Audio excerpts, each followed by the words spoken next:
When billionaire CEO Victoria Grant walked into her kitchen that Tuesday evening, she expected to find her usual sterile silence.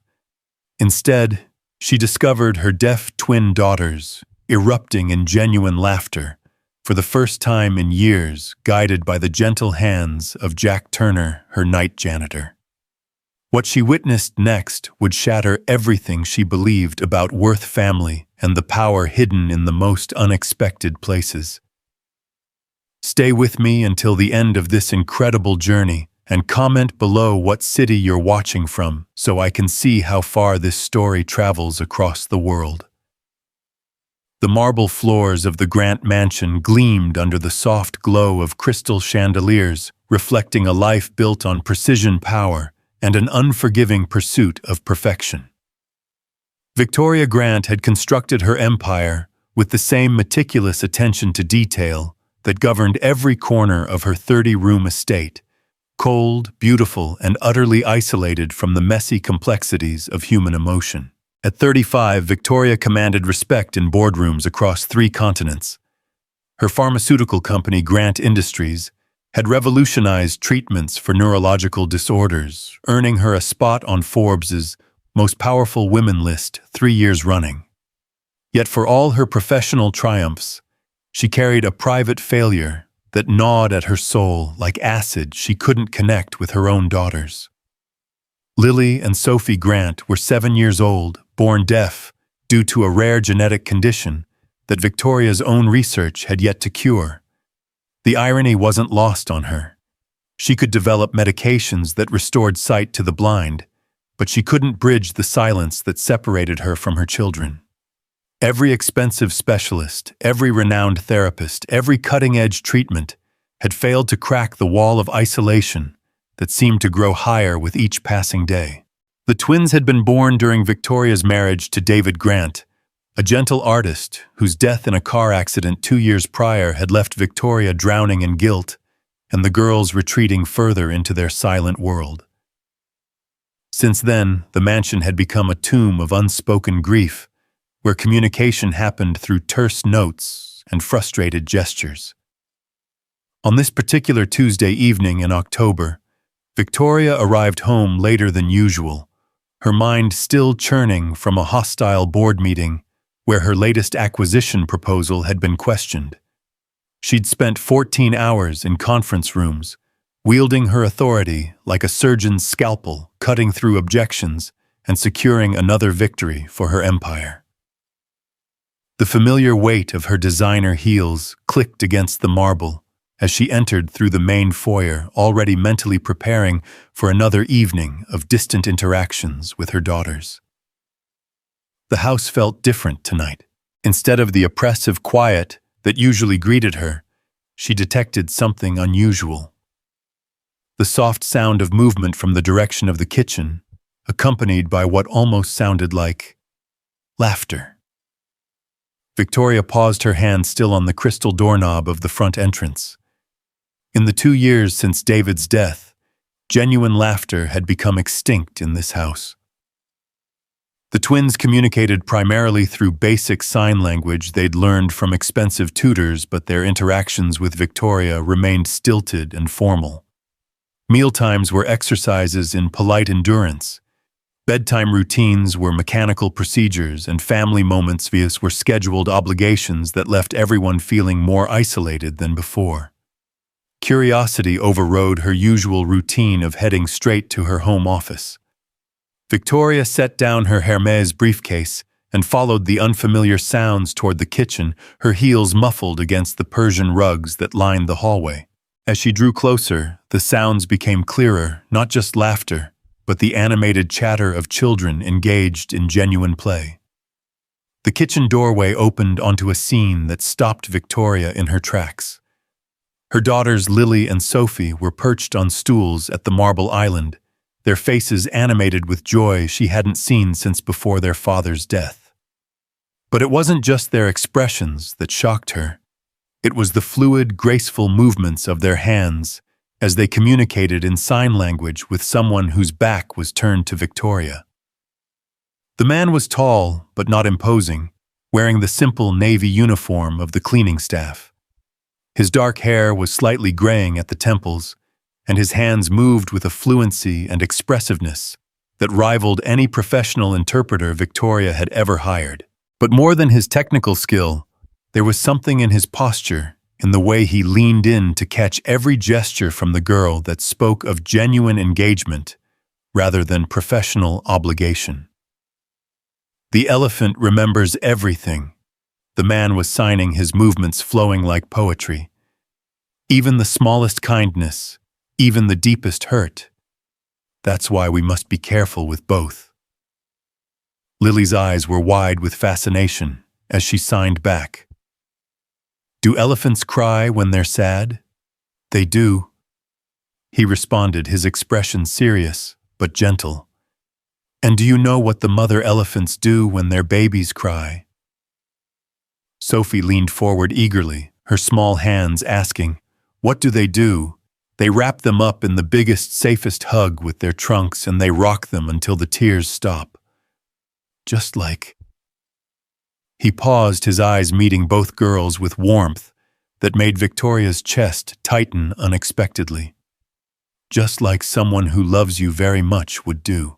Victoria felt the world shift beneath her feet. These were her daughters, her distant, unreachable daughters, engaging in the kind of meaningful conversation she'd been trying to facilitate for 2 years. But more than that, they were laughing. Really truly laughing, in a way that transformed their faces from the polite masks they wore around her into something radiant and alive.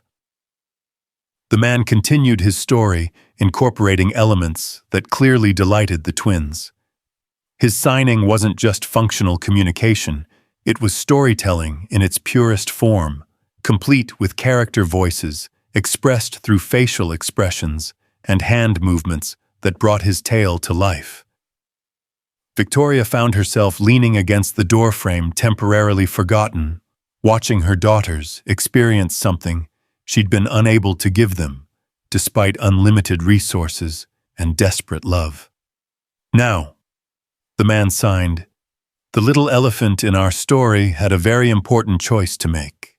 She could stay angry at the world for being different, or she could use her special gift to help others who felt lost and alone. What do you think she should choose? Without hesitation, both girls signed simultaneously, help others. Exactly right, he confirmed, and Victoria caught the subtle way his smile crinkled the corners of his eyes. Because being different isn't being broken. It's being special in a way the world needs. The weight of those words hit Victoria like a physical blow. How many times had she unconsciously treated her daughter's deafness as something to be fixed rather than understood? How many specialists had she paraded through their lives seeking solutions instead of connection? Lily suddenly noticed a movement in her peripheral vision and turned toward the doorway. Her face went through a quick transformation from open joy to the familiar guarded politeness that had become her default expression around her mother. Mama's home, Lily signed to her sister, and the man, her posture straightening into the formal bearing Victoria recognized with a pang of loss. The man turned, and Victoria got her first clear look at Jack Turner, though she didn't yet know his name. He was perhaps 40, with intelligent brown eyes that held no trace of the deference she was accustomed to seeing from staff. Instead, his expression was calm and assessing, as if he were trying to understand not just her presence, but her intentions. "Ma'am," he said aloud, his voice carrying a slight southern accent that suggested origins far from the privileged enclaves of Connecticut. His hands moved as he spoke, translating his words for the girls in a gesture so automatic, it spoke to years of practice. Victoria felt suddenly exposed under his steady gaze, as if he could see through the armor of her professional success to the uncertainty beneath. She straightened her shoulders, calling upon the authority that had served her in countless business negotiations. "I don't believe we've been introduced," she said, her voice carrying the cool edge that could silence entire boardrooms. I'm Victoria Grant, and these are my daughters. Jack Turner, ma'am. I work the evening cleaning shift. His hands continued their translation, and Victoria noticed how both girls watched his movements rather than her lips, despite the fact that they'd been trained to read lips by several expensive tutors. I see. Victoria's eyes moved between Jack and her daughters, trying to process the obvious comfort and connection she'd witnessed. And you know sign language? It wasn't a question, but Jack nodded anyway. Yes, ma'am. I learned it from my younger brother. He was born deaf. The simple statement carried weight that Victoria felt rather than understood. There was no elaboration, no attempt to impress or explain. Just fact delivered with the kind of quiet dignity that couldn't be taught in business schools or bought with family money.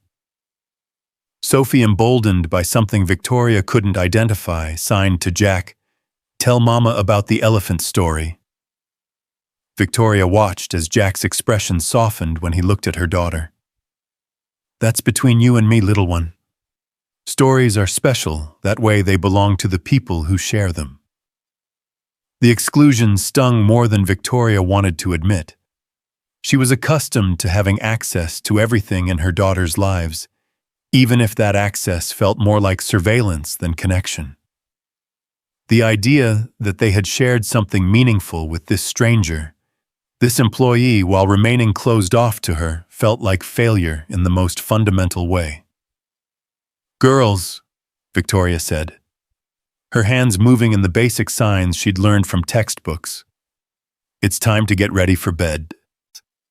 Her signing was technically correct but lacked the fluid grace that made Jack's communication look like art. She could see the difference in her daughters' faces, polite compliance, rather than the eager engagement they'd shown moments before. Can Mr. Jack tell us another story tomorrow?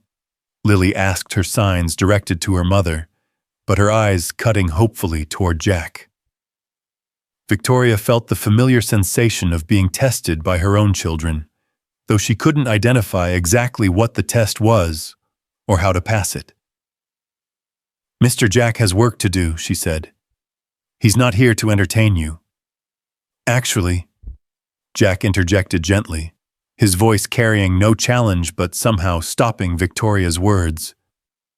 I don't mind. If it's all right with you, ma'am, I enjoy talking with them. They're remarkably bright. There was something in his tone that suggested he wasn't just being polite. He seemed to genuinely appreciate her daughters in a way that made Victoria feel suddenly protective and grateful in equal measure. We'll discuss it, Victoria said, the phrase she used when she needed time to think. Girls upstairs, now. Sophie and Lily exchanged a look that Victoria caught a moment of silent communication that excluded her as completely as if they'd whispered secrets. They signed their goodbyes to Jack with elaborate formality that made him smile, then filed past Victoria with the mechanical obedience she'd grown to hate. As their footsteps faded up the main staircase, Victoria found herself alone in the kitchen, with Jack Turner surrounded by the lingering warmth of the connection he'd created with her daughters, and the growing chill of her own uncertainty. How long have you been working here? She asked, though she suspected she should already know the answer. 6 months, ma'am. Tuesday and Thursday evenings, Saturday mornings. His hands had stopped moving now that the girls were gone, but Victoria found herself watching them anyway, remembering their eloquence. 6 months. Her daughters had been building a relationship with this man for 6 months, and she'd been completely unaware. The realization sat heavily in her chest, another piece of evidence that her children were living lives separate from her, finding connection and comfort in places she'd never thought to look. And your brother? She asked, surprising herself with the personal question. Jack's expression shifted slightly, closing off in a way that Victoria recognized the look of someone protecting a wound. He passed away 3 years ago. Car accident. The parallel wasn't lost on either of them. Victoria felt the familiar sharp edge of grief that David's death had left behind, and she saw recognition of that pain reflected in Jack's eyes. For a moment, the professional distance between them wavered. "I'm sorry," Victoria said, and meant it. "Thank you, ma'am." Jack began gathering cleaning supplies from where he'd apparently set them aside to talk with the girls. "I should let you get to your evening." Victoria wanted to say something more, to ask questions that might help her understand what she'd witnessed, but the walls of her professional persona reasserted themselves. "Yes. Well, thank you for being kind to them." Jack paused in his movements, studying her with those intelligent brown eyes. "They're easy to be kind to, ma'am. They just want to be heard." The words hung in the air between them like a challenge Victoria wasn't sure how to meet. Before she could formulate a response, Jack had gathered his supplies and was making his way toward the service entrance, leaving her alone in a kitchen that suddenly felt vast and empty. Victoria stood in the silence, replaying the scene she'd witnessed. Her daughters' faces, animated with joy and genuine engagement. Jack's hands moving with grace and purpose as he wove stories that captivated them. The easy comfort between them that spoke to dozens of previous interactions she'd been unaware of. For the first time in months, Victoria climbed the stairs to check on her daughter's bedtime routine rather than retreating to her office. She found them in Lily's room, sitting cross-legged on the carpet, their hands moving in rapid, excited conversation. "What are you discussing?" Victoria asked, settling awkwardly on the edge of the bed. The girls exchanged another of their loaded glances before Sophie answered, "Mr. Jack's stories. They're different from other people's stories." "Different how?" Lily took over the explanation, her signs careful and deliberate, as if she were trying to translate complex emotions into simple gestures. "Other people tell us stories to make us feel better about being different. Mr. Jack tells us stories about being different, making us better." Victoria felt the weight of that distinction settle into her chest. How many well-meaning professionals had she brought into their lives who approached her daughter's deafness as something to be overcome rather than embraced? How many times had she unconsciously done the same thing? "Do you like his stories better than the ones I tell you?"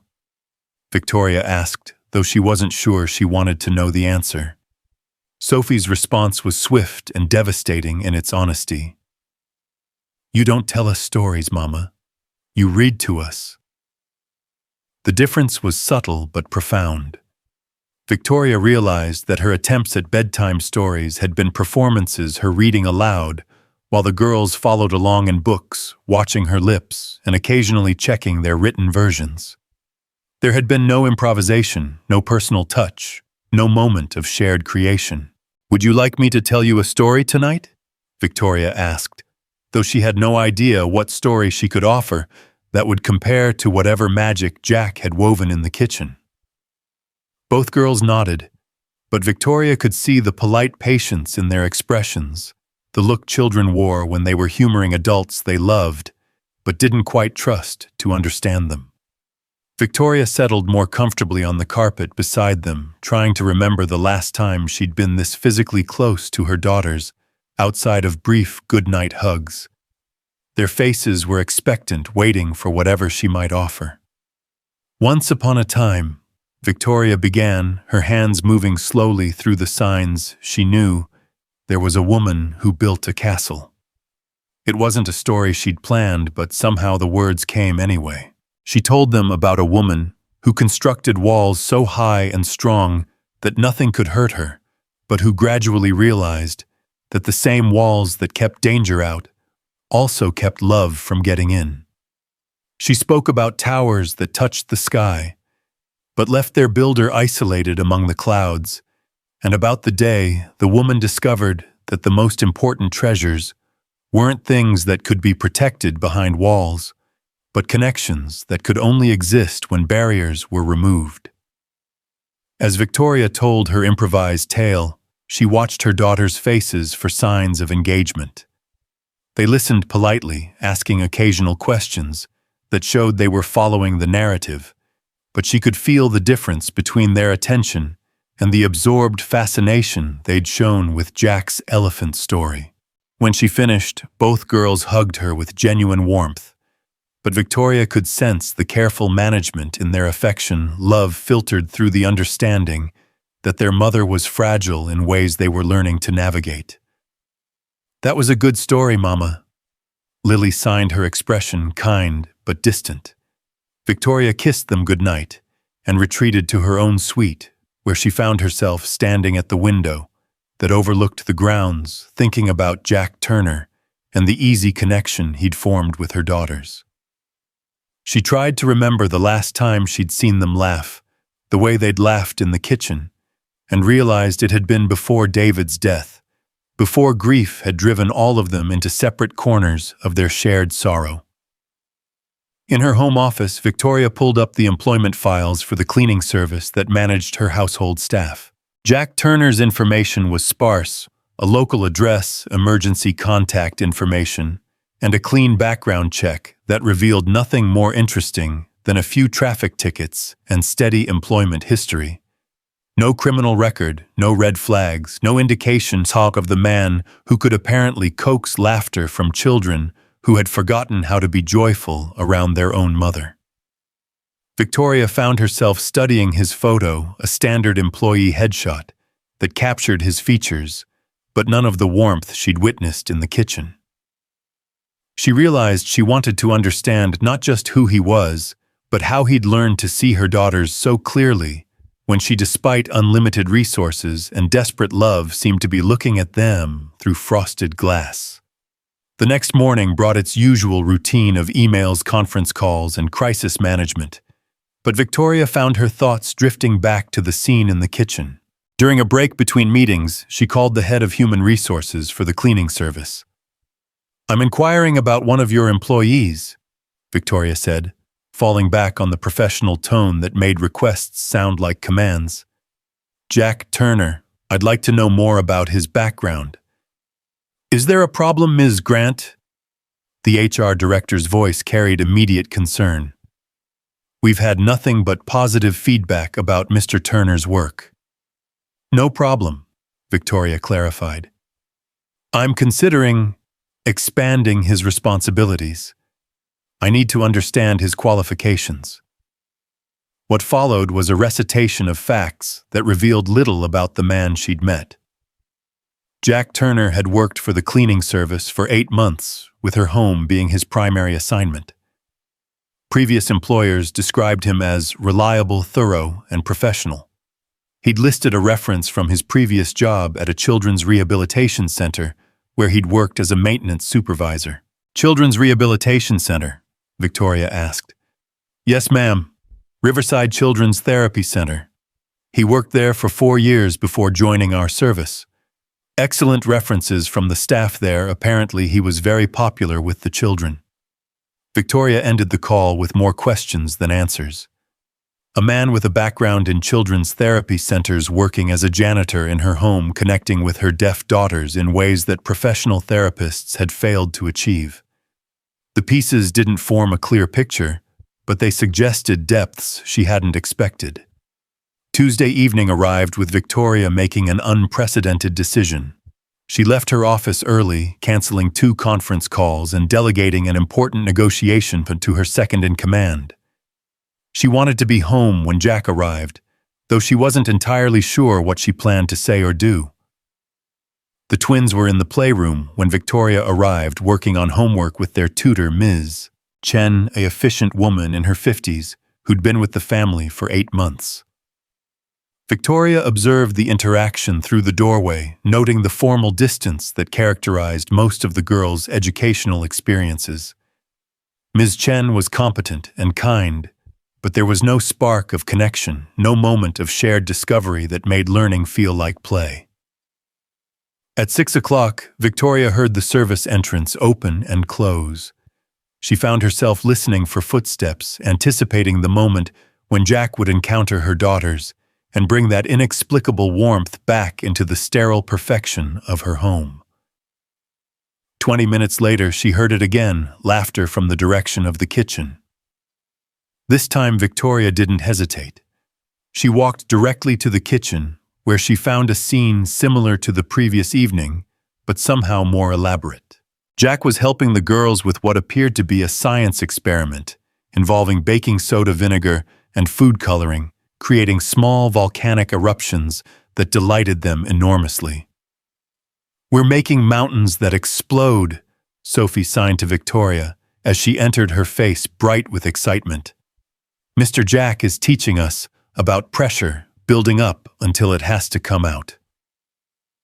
Victoria watched as Jack guided the girls through the process, his explanations moving seamlessly between spoken words and sign language, incorporating both the science behind the reaction and metaphors about emotions that required expression to be healthy. It was education disguised as play therapy hidden within friendship. "I hope this is all right," Jack said to Victoria, indicating the minor mess on the kitchen island. "I'll clean everything up, of course." "It's fine," Victoria heard herself saying, though she wasn't sure fine was the right word for what she was feeling. "You seem to have a gift for engaging them."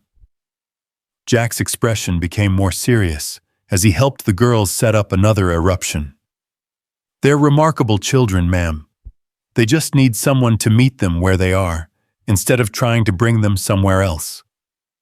The observation was gentle, but pointed, and Victoria felt it like a diagnosis she wasn't sure she wanted to hear.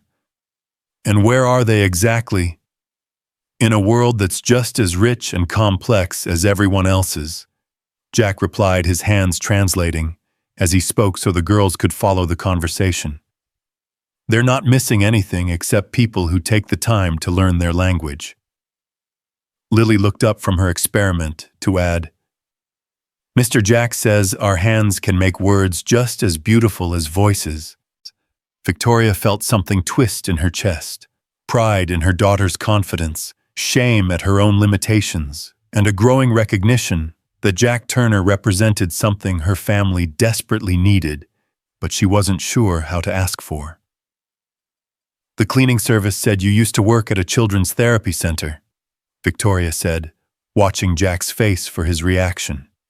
His hands stilled for a moment before continuing their translation. "Yes, ma'am. Riverside Center.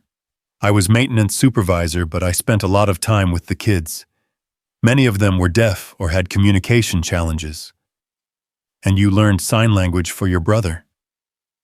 "Tommy was 8 years younger than me," Jack said, his voice carrying the weight of memory. "Born deaf, just like your girls. I started learning when he was a baby, became fluent by the time he was 5. After he died, I wanted to keep using it. Felt like keeping part of him alive." Victoria saw her daughters exchange a look of understanding that excluded her completely. They had recognized something in Jack's story that resonated with their own experience of loss and adaptation, something that connected them across the gap between adult and child, employee and family member. "Girls," Victoria said, "why don't you go wash up for dinner?" They complied with their usual polite efficiency, but not before each of them hugged Jack goodbye, casual, affectionate embraces that spoke to a relationship far deeper than the formal interactions Victoria was accustomed to receiving from them. When they were alone, Victoria found herself facing Jack across the kitchen island, the remnants of their volcano experiment between them, like evidence of a connection she couldn't quite understand. "They've never hugged their tutors," Victoria said, the observation escaping before she could decide whether it was appropriate to share. Jack began cleaning up the experiment materials, his movements careful and methodical. "Different kind of relationship, I suppose." "What kind of relationship do you have with them?" The question hung in the air, more loaded than Victoria had intended. Jack paused in his cleaning, considering his response. "The kind where they feel safe being themselves," he said finally. "Where they don't have to perform or prove anything. where being deaf isn't the most important thing about them, but it's not ignored either. Victoria felt the criticism embedded in his words, though his tone remained respectful. "You think I make them perform? I think you love them deeply," Jack said, meeting her eyes directly. "And I think that love has gotten tangled up with fear and guilt in ways that make it hard for them to feel it." The honesty was startling in its directness. Victoria was accustomed to careful political language, to conversations where truth was wrapped in diplomatic cushioning. Jack's willingness to speak plainly about something so personal felt both refreshing and terrifying. "What would you suggest?" Victoria asked, surprised by her own willingness to seek advice from her employee. Jack finished cleaning the last traces of their experiment before answering.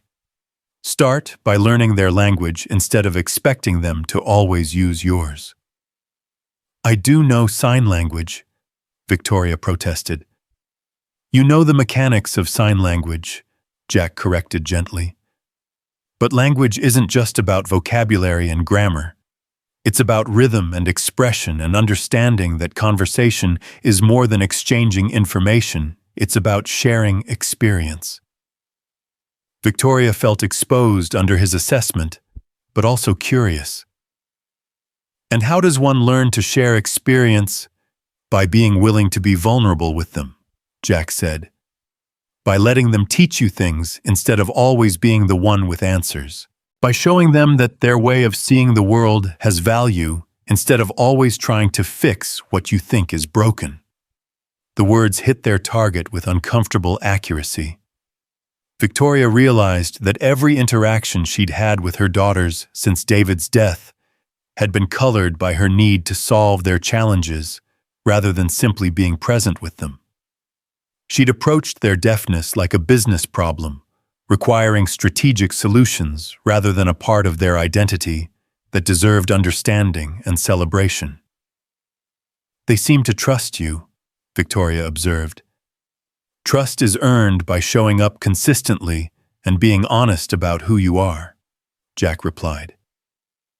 "Children, especially children who've experienced loss, can sense when adults are being authentic versus when they're performing their idea of what a good parent or teacher should be." Victoria flinched at the implication that her interactions with her daughters had been performances, but she couldn't deny the accuracy of the assessment. Since David's death, she'd been trying so hard to be enough for both parents that she'd lost track of how to simply be their mother. "I should let you get back to your work," Victoria said, though she found herself reluctant to end the conversation. Jack nodded, but as he gathered his remaining supplies, he paused. "Ma'am, if I may, they talk about their father sometimes, about how he used to tell them stories about brave girls who changed the world. They remember him as someone who made them feel powerful instead of different." The mention of David hit Victoria like a physical blow. She'd been so focused on managing her own grief that she'd barely considered how her daughters processed the loss of the parent who had been their primary emotional connection. "He was much better at this than I am," Victoria admitted, the words escaping before she could stop them. "Maybe," Jack said quietly. "But you're the parent they have now, and they need you to figure out how to be good at it too." After Jack left that evening, Victoria found herself sitting in her daughter's playroom, surrounded by the educational toys and therapeutic tools she'd accumulated in her efforts to provide them with every possible advantage. But for the first time, she looked at the space through different eyes, seeing the clinical efficiency that characterized everything in their lives, and recognizing how little of it invited the kind of spontaneous joy she'd witnessed during Jack's volcano experiment. That night, instead of reading to her daughters from one of their many educational books, Victoria asked them to tell her a story. The request seemed to surprise them, but after some encouragement, they began weaving a tale about two sisters who discovered they could communicate with animals through a special language that only they understood. As Victoria watched their hands move in animated storytelling, She began to see sign language not as accommodation for a disability, but as a form of artistry, a visual poetry that her daughters had mastered while she'd remained functionally illiterate in the deepest language of their hearts. For the first time since David's death, Victoria went to bed with something that felt almost like hope stirring in her chest. She didn't yet know how to bridge the gap between herself and her daughters, but Jack Turner had shown her that connection was possible, that her girls were capable of joy and trust, and the kind of open-hearted engagement she'd feared they'd lost forever. The next morning brought news that would change everything. Victoria's assistant informed her that the cleaning service had called to report that Jack Turner had requested a schedule change. He would no longer be available for the Tuesday and Thursday evening shifts at the Grant residence. Victoria felt panic rise in her throat, swift and unexpected. She realized that in just 2 encounters, Jack had become something she hadn't anticipated. Hope made manifest proof that her daughters could still laugh and trust and connect with someone who understood how to meet them where they were. She canceled her morning meetings and drove directly to the address listed in Jack's employment file, determined to understand why he was leaving and what it would take to convince him to stay. What she discovered there would force her to confront everything she thought she knew about worth dignity, and the difference between having power and using it wisely. The address led to a modest apartment complex on the other side of town, a world away from the manicured perfection of her estate. As Victoria sat in her Mercedes in the parking lot, she realized she'd never visited this part of the city, despite living here for 8 years. The disconnect between her isolated privilege and the lives of the people who made her comfort possible felt suddenly sharply apparent. She was about to discover that Jack Turner's story was far more complex than she'd imagined, and that the man who'd brought laughter back to her daughters was fighting battles that would humble her understanding of strength, sacrifice, and what it truly meant to care for the people who mattered most. Victoria had never felt more out of place than she did sitting in her luxury sedan outside the weathered brick building that housed Jack Turner's apartment. The contrast between her world and his hit her with uncomfortable clarity. Her monthly car payment could probably cover his rent for half a year. Yet he possessed something with her daughters that all her wealth couldn't purchase.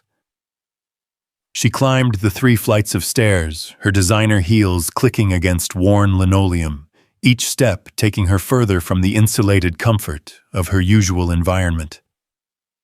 The hallway smelled of cooking spices and cleaning products. Sounds of life bleeding through thin walls, television's conversations, a baby crying somewhere above. Apartment 3B had a simple brass number hanging slightly askew. Victoria raised her hand to knock, then hesitated suddenly, uncertain about the wisdom of confronting an employee at his home. But the image of her daughters' faces, bright with the joy Jack had sparked, gave her resolve. Jack answered on the second knock, surprise flickering across his features when he saw her. He was dressed in casual clothes, jeans, and a simple button-down shirt that somehow made him look more substantial than the cleaning uniform had suggested. Behind him, Victoria glimpsed a small but tidy living space. "Ms. Grant," he said, stepping back slightly. "Is everything all right?" "May I come in?" Victoria asked, though it felt more like a command than a request. "I need to discuss your schedule change." Jack's hesitation was brief but noticeable before he stepped aside to let her enter. The apartment was small but clean furnished with pieces that looked functional rather than fashionable. What struck Victoria immediately was the warmth of the space, family photos covering one wall, books scattered on surfaces, a guitar leaning against a corner. It felt lived in a way her mansion never had. "Can I offer you coffee?" Jack asked, his politeness carrying an undertone of wariness. "Thank you." Victoria settled onto a worn but comfortable couch, noting how the apartment's modest size made conversation feel intimate rather than formal. "The cleaning service said you're changing your schedule." I wanted to understand why. Jack moved around the small kitchen area with efficient familiarity, preparing coffee while choosing his words. Personal reasons, ma'am. Nothing to do with the work itself.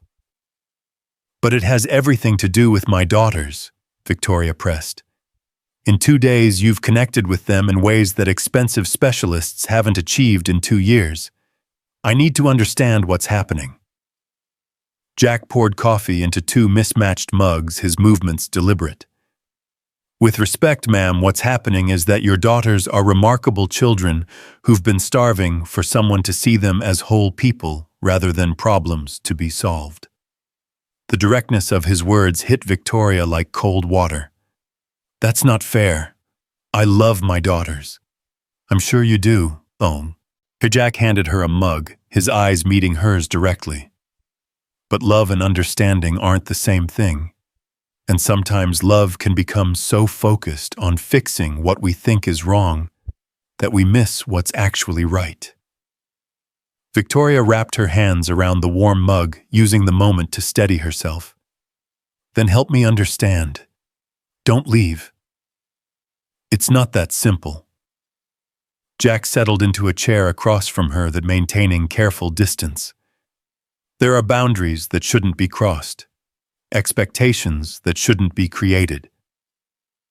What boundaries, what expectations? Jack was quiet for a long moment, studying her face as if trying to determine how much truth she could handle. Your daughters have started asking me questions about their father, about grief and loss, and how to keep loving someone who's gone. Those aren't conversations I should be having with them. Victoria felt something cold settle in her stomach. What kind of questions? Lily asked me if I think their daddy can see them when they sign. Sophie wanted to know if people in heaven get lonely. Jack's voice gentled. They're processing things they can't talk to you about. The revelation hit Victoria like a physical blow. Her daughters were grieving in ways she'd been unable to address, finding comfort with a virtual stranger, because they couldn't find it with her. Why can't they talk to me about their father? Because you haven't shown them it's safe to, Jack said simply. Children read our emotional cues more than our words. When you mention their father, your whole body changes. They've learned that bringing him up causes you pain, so they've stopped doing it. Victoria set down her coffee with shaking hands, recognizing the truth in his observation. She'd been so focused on managing her own grief that she'd inadvertently taught her daughters to hide theirs. I don't know how to talk about him without falling apart. Then maybe you need to learn how to fall apart safely, Jack suggested. Children need to see that grief is survivable, that love doesn't die with the person we've lost. And you think you're the one to teach them that? Jack's expression tightened slightly. I think I'm someone who understands what it means to lose a person who defined your world and have to figure out how to keep living. But I'm also an employee in your home, and there are lines that shouldn't be blurred. Victoria studied his face, noting the tension around his eyes, the careful way he held himself. What aren't you telling me? Jack stood, moving to the window that overlooked the parking lot, where her Mercedes sat like an expensive beacon among the practical sedans and aging pickup trucks. I can't afford to get attached to your daughters, Ms. Grant, and I can't afford to have them get attached to me. Why not? Because I'm not permanent in their lives. Because they've already lost one person they loved, and they don't need to risk losing another. His voice carried a weight that suggested personal experience with that particular kind of loss. Victoria felt pieces of a puzzle beginning to form, though the complete picture remained elusive. Your brother? You said he died 3 years ago. Jack's shoulders tensed, but he didn't turn from the window. Tommy was 19, just starting college. He was coming to visit me when it happened. The car accident. I was supposed to pick him up from the bus station. Got held up at work, told him to take a cab. Jack's voice remained steady, but Victoria could hear the guilt underneath. If I'd been there on time, if I'd driven him myself. Victoria rose from the couch, moving closer but maintaining respectful distance. It wasn't your fault. Maybe not. But tell that to the part of me that replays that night every time I close my eyes. Jack finally turned to face her, and Victoria saw raw pain in his expression. Your daughters remind me of him. The way they sign, the way they see the world, the way they trust, despite having every reason not to. I can't be their substitute father figure, Ms. Grant. I won't survive losing them too. The honesty in his admission left Victoria speechless for a moment. She'd assumed his connection with her daughters was professional sympathy, perhaps enhanced by his personal experience with deafness. She hadn't considered that their relationship might be emotionally costly for him. But they need you. Victoria said the words escaping before she could evaluate their appropriateness. They need consistency and safety, and someone who won't disappear from their lives, Jack corrected. They need their mother to learn how to be present with them instead of always trying to fix them. I don't know how to do that. Then learn. The simplicity of his response was both infuriating and terrifying. Victoria had built her career on having answers, on being the person others turned to for solutions. The idea of approaching her daughters as a student rather than an authority felt like stepping off a cliff. What if I can't? What if I'm too damaged by my own grief to help them with theirs? Jack moved back to the kitchen, refilling his coffee mug with movements that suggested nervous energy. Then you find a way to heal yourself because they're watching everything you do and learning how to handle pain from your example. Victoria sank back onto the couch, feeling the weight of responsibility settling around her like a heavy coat. Their father was the emotional center of our family. I handled business, he handled hearts. I don't know how to be both. You don't have to be both.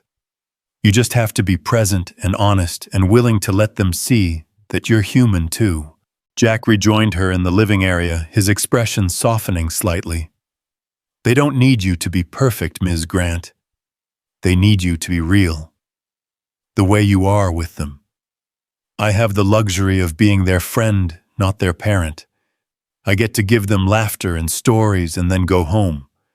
You have to do the hard work of boundaries and discipline and helping them navigate a world that isn't always kind to people who are different. Victoria considered this, recognizing the truth in his distinction. But they respond to you in ways they don't respond to me. Because I meet them in their world instead of trying to bring them into mine. Because I see their deafness as part of who they are, not as something that separates them from who they should be. How do I learn to do that? Jack was quiet for a long moment, studying her face with those intelligent brown eyes.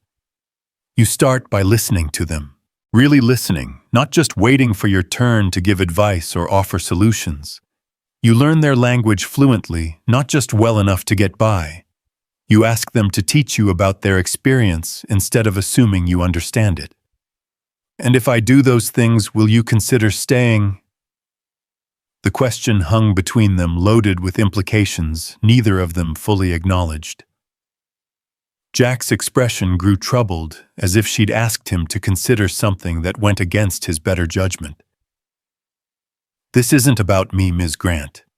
This is about you learning to be the mother your daughters need instead of relying on someone else to be what you think you can't. But what if I fail? What if I can't bridge this gap between us? Then you keep trying until you succeed. Because the alternative, losing them to the silence you've all been living in, isn't acceptable. Victoria felt tears threatening a display of emotion she couldn't remember allowing in front of anyone outside her family. I'm scared of them. How terrible is that? I'm scared of my own children because I don't know how to love them in a way they can feel. Jack's expression softened completely, the professional distance dropping away to reveal genuine compassion. That's not terrible. That's honest. And honesty is where connection begins. I keep thinking about how they were with David. They'd curl up on his lap, and he'd tell them these elaborate stories where they were always the heroes. He made them feel like being deaf was a superpower rather than a limitation. Victoria's voice cracked slightly. I can't compete with that memory. You're not supposed to compete with it.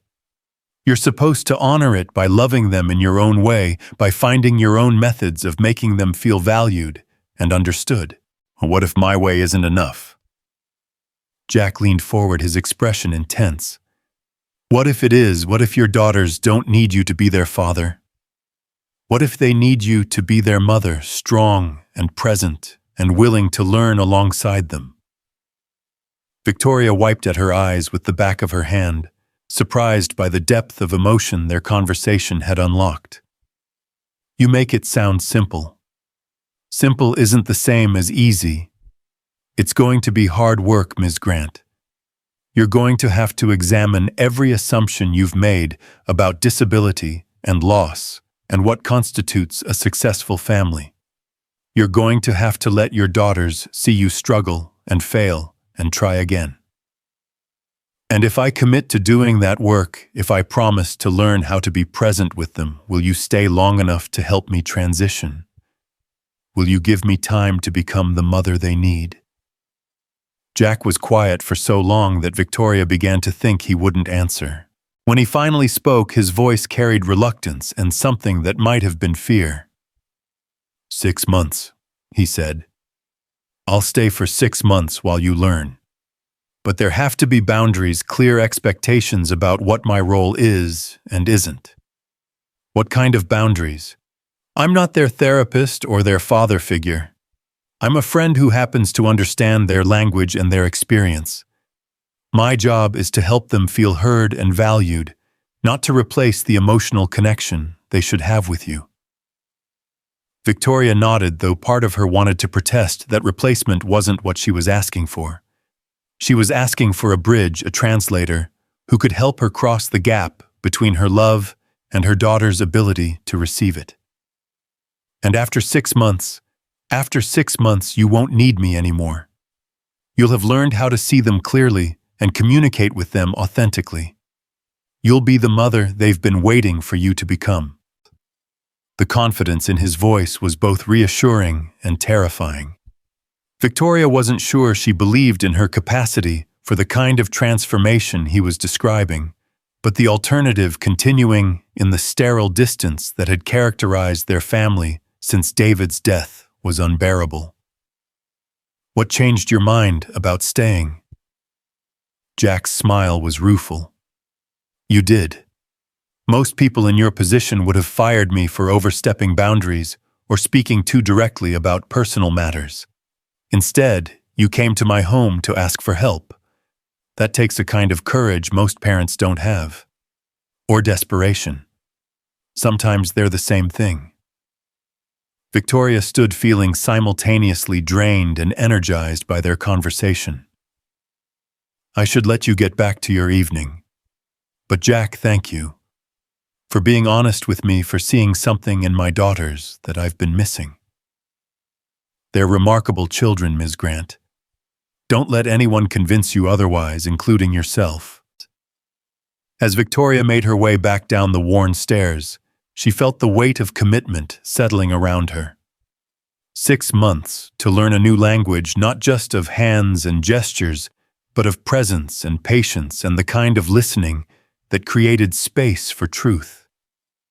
6 months to become someone her daughters could trust with their whole selves, rather than just their polite compliance. She drove home through streets that felt different somehow, as if her conversation with Jack had shifted something fundamental in her perception. The familiar gates of her estate looked less like protection and more like barriers as she passed through them, heading toward a house where 2 little girls were waiting for someone to love them in a language they could understand. The next evening brought Jack back to their routine, but with new awareness crackling between him and Victoria. She found herself watching their interactions with different eyes, noting the way he created space for the girls to express themselves fully, the way he validated their thoughts and feelings, without immediately trying to improve or correct them. "Tell me about the elephant again." Sophie signed to Jack as they worked together in the kitchen this time, organizing art supplies for what appeared to be a drawing project. "Which part do you want to hear?" Jack's hands moved with fluid grace as he spoke. "The part about remembering." Jack settled onto a stool beside the girls, his expression growing thoughtful. "Elephants have the most amazing memories. They can remember every elephant they've ever met, every place they've been, every kindness and every hurt. But here's the incredible part: they choose what to do with those memories." Lily leaned forward eagerly. "What do you mean?" "Well, they could spend all their time thinking about the sad memories, the times when they were scared or hurt. But instead, they focus on the good memories, the times when they felt safe and loved and connected to their family." Victoria felt the weight of the metaphor, understanding that Jack was offering her daughters a framework for processing their father's death that allowed for both grief and joy, both loss and continued love. "But what if the sad memories are really big?" Sophie asked, her small hands moving with careful precision. "Then you need really big, good memories to balance them out," Jack replied. "And the wonderful thing about good memories is that you can make them bigger by sharing them with people who care about you." Victoria stepped forward from where she'd been observing, her own hands moving tentatively.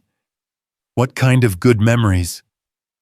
All three turned to look at her, and Victoria felt exposed under their combined attention. But Jack's encouraging nod gave her courage to continue. "I mean with Daddy. What kind of good memories about Daddy should we focus on?" The girls exchanged one of their loaded glances before Lily answered. "Remember how he used to make up songs for us with his hands and his face, and sometimes he'd dance? And how he'd let us paint his nails different colors when we played salon?" Sophie added, her expression brightening with the memory. Victoria felt tears threatening as she remembered David submitting patiently to their daughter's beauty treatments, his business suits accessorized with rainbow nail polish and elaborate hairstyles created by 7-year-old stylists. She'd forgotten about those moments, too focused on the absence of his voice to remember the joy of his presence. He was very patient. Victoria managed her signs, still clumsy, but heartfelt. He said being patient was just another way of showing love. Lily signed, then looked directly at her mother. "Maybe you could try being patient like that too." The simple request hit Victoria with unexpected force. Her daughters weren't asking for perfection or grand gestures. They were asking for patience, the gift of time and attention, and the willingness to let relationships unfold naturally, rather than forcing them into predetermined shapes. "I would like to try," Victoria replied, her hands moving more confidently. "Will you help me learn?"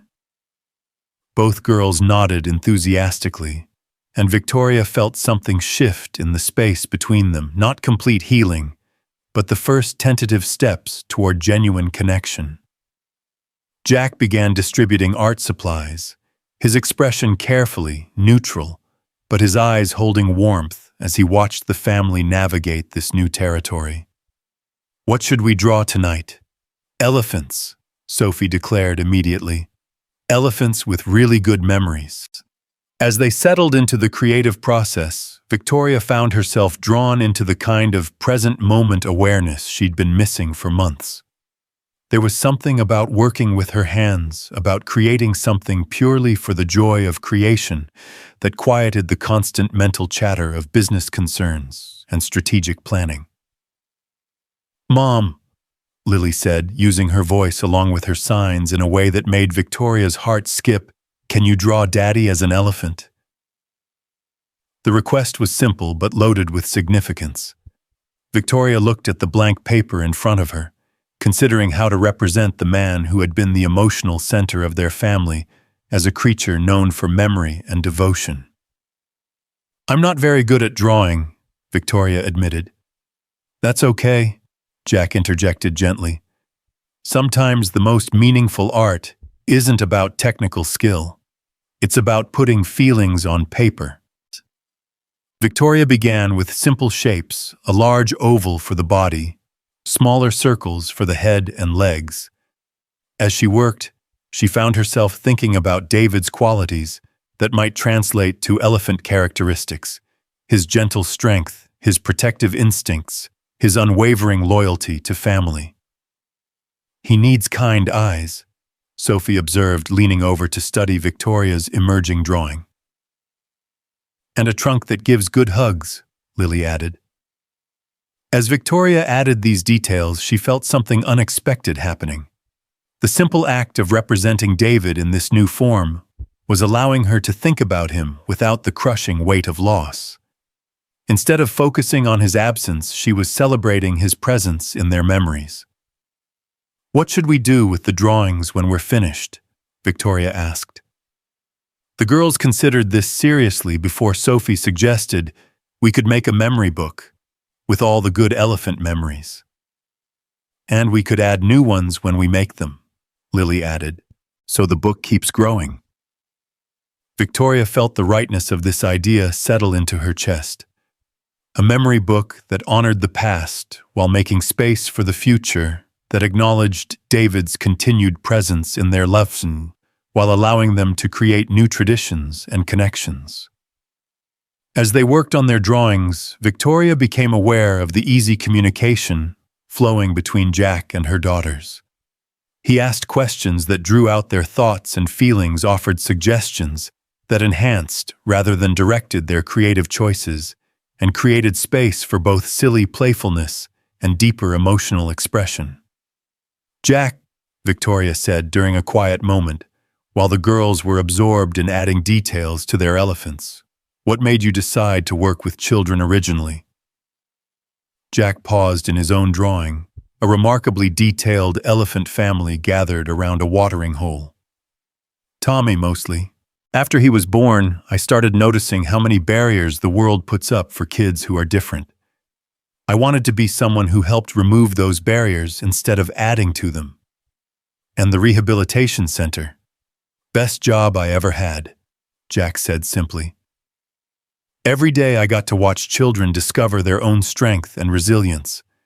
They taught me more about courage than any adult ever has." Victoria felt a pang of recognition. Her daughters had been trying to teach her similar lessons, but she'd been too focused on her own fears to receive their gifts of resilience and adaptability. "Why did you leave?" Jack's expression grew carefully neutral.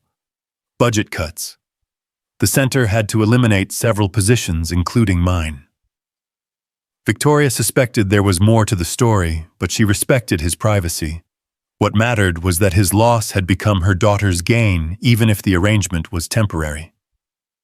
"Girls," Victoria said, "show me your elephants." Both daughters held up their papers proudly. Lily had drawn an elephant family with elaborately decorated ears and trunks that intertwined in what clearly represented hugs. Sophie's elephant was surrounded by smaller animals, birds, rabbits, butterflies, all gathered close as if drawn by the elephant's gentle presence. "These are beautiful," Victoria said, and meant it. "Tell me about them." "Mine is about how elephant families always stay connected," Lily explained, "even when they're apart. See how their trunks touch. That's how they remember they belong to each other." "And mine is about how elephants make friends with everyone," Sophie added. "They're not scary even though they're big. They use their bigness to help little animals feel safe." Victoria looked at her own simple drawing, seeing it with new eyes. Her elephant was basic, almost childlike, but there was something in its expression that captured David's essential gentleness. "Mine is about how some elephants have special gifts for making others feel loved." "Just like Daddy did," Lily said softly. "Just like Daddy did," Victoria agreed, feeling the truth of it settle into her heart, without the usual accompaniment of overwhelming grief. As they cleaned up their art supplies, Victoria realized that something fundamental had shifted during their creative session. For the first time since David's death, they'd talked about him in a way that celebrated his life rather than mourning his absence. They'd found a way to include him in their present moment, rather than treating his memory as something too fragile or painful to touch. "Can we do this again tomorrow?" Sophie asked as Jack prepared to leave. "If your mother agrees." Jack replied, his eyes meeting Victoria's with a question. "Yes," Victoria said without hesitation. "I'd like that very much." After Jack left and the girls were settled for the night, Victoria found herself in her home office staring at the simple elephant drawing she'd created. The childlike quality of the artwork didn't diminish its emotional significance. If anything, the simplicity made it more powerful, a reminder that connection didn't require sophistication, only sincerity. She opened her laptop and began researching advanced sign language courses, realizing that her basic vocabulary wasn't sufficient for the kind of deep communication her daughters deserved. If she was going to meet them in their world, she needed to become fluent in their language, not just conversational. Victoria also found herself thinking about Jack's story, about the rehabilitation center job he'd lost, and the brother whose death had shaped his perspective on loss and resilience. She recognized that her daughters weren't the only ones who had found healing in their connection with him. He'd found a way to honor Tommy's memory by sharing his gift for understanding children who faced similar challenges. The complexity of their situation struck her anew. Jack was helping her family heal from their loss while managing his own grief. He was giving her daughters the gift of being seen and understood, while carefully maintaining boundaries that protected his own emotional well-being. The arrangement was both generous and fragile, dependent on her ability to learn quickly enough that he could step back without leaving a void in her daughters' lives. Victoria made a commitment to herself that night. She would use the 6 months Jack had given her, not just to learn sign language, but to become the kind of mother who could create the safety and connection her daughters needed. She would study not just vocabulary and grammar, but the art of presence, the skill of listening, and the courage required to let her children see her as human rather than infallible.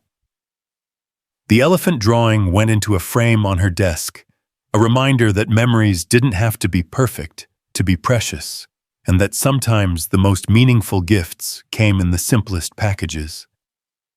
Tomorrow would bring new opportunities to practice patience, to choose connection over control, and to trust that love expressed in the right language could bridge any gap between hearts that wanted to be close. Victoria's transformation began with small, deliberate changes that rippled through the mansion like stones dropped in still water. The morning after their elephant drawing session, she canceled her usual breakfast meeting to sit with Lily and Sophie at the kitchen table, her hands moving carefully through the signs she'd practiced until midnight. "Good morning, my beautiful daughters." She signed her movements, still uncertain but genuine. The girls exchanged surprised glances before responding with enthusiasm that made Victoria's chest tight with emotion. For the first time in months, breakfast felt like connection rather than obligation. Conversation flowing in visual poetry that drew them closer together rather than highlighting their differences. Over the following weeks, Victoria threw herself into learning sign language with the same intensity she'd once reserved for hostile takeovers. She hired Maria Santos, a deaf instructor, who came to the house 3 times a week, transforming Victoria's pristine office into a classroom where she stumbled through exercises that challenged every assumption she'd made about communication and intelligence. "You're thinking too much," Maria observed during their 3rd lesson, watching Victoria's rigid attempts at expressing emotions through sign. "Language isn't just in your hands, it's in your whole body, your face, your heart." Victoria felt exposed under Maria's assessment, recognizing the truth that her signing, while technically correct, lacked the fluid expressiveness that made Jack's communication so compelling. She was approaching sign language like a business skill to be mastered, rather than an art form to be embodied. How do I stop thinking and start feeling? Victoria asked the question, revealing vulnerabilities she rarely acknowledged. Practice being present, Maria suggested. When you sign, don't think about perfect grammar or impressive vocabulary. Think about what you want your daughters to feel when they see your hands moving. That evening, Victoria found herself in the kitchen with Jack and the girl attempting to tell a story about a brave businesswoman who learned to speak the language of dragons. Her signs were clumsy, her facial expressions exaggerated, but something magical happened as she let herself be imperfect in front of her daughters. "Your dragon voice is getting better, Mom," Lily signed with encouraging warmth. "It sounds more like you really met one." Victoria felt tears threatening at the simple acceptance in her daughter's words. For months, she'd been so focused on appearing competent that she'd forgotten the power of vulnerability, the way allowing others to see your struggles could actually strengthen rather than weaken relationships. Jack watched these interactions with careful attention, offering gentle corrections when Victoria's signs missed their mark, but mostly letting her find her own rhythm. Victoria began to understand that his role was shifting from bridge builder to safety net, providing security, while she learned to navigate the emotional terrain of her daughter's world.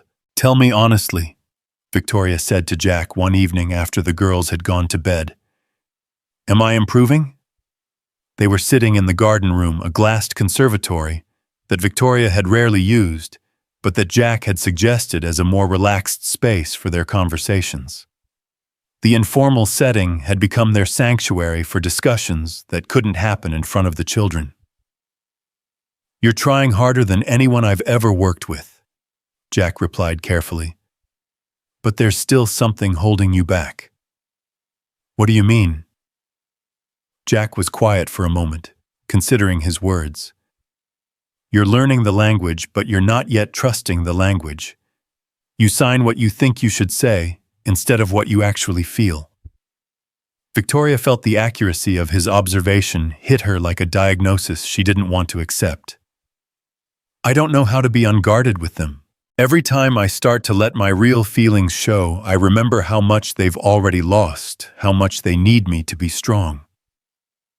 "Strength isn't the absence of emotion," Jack said gently.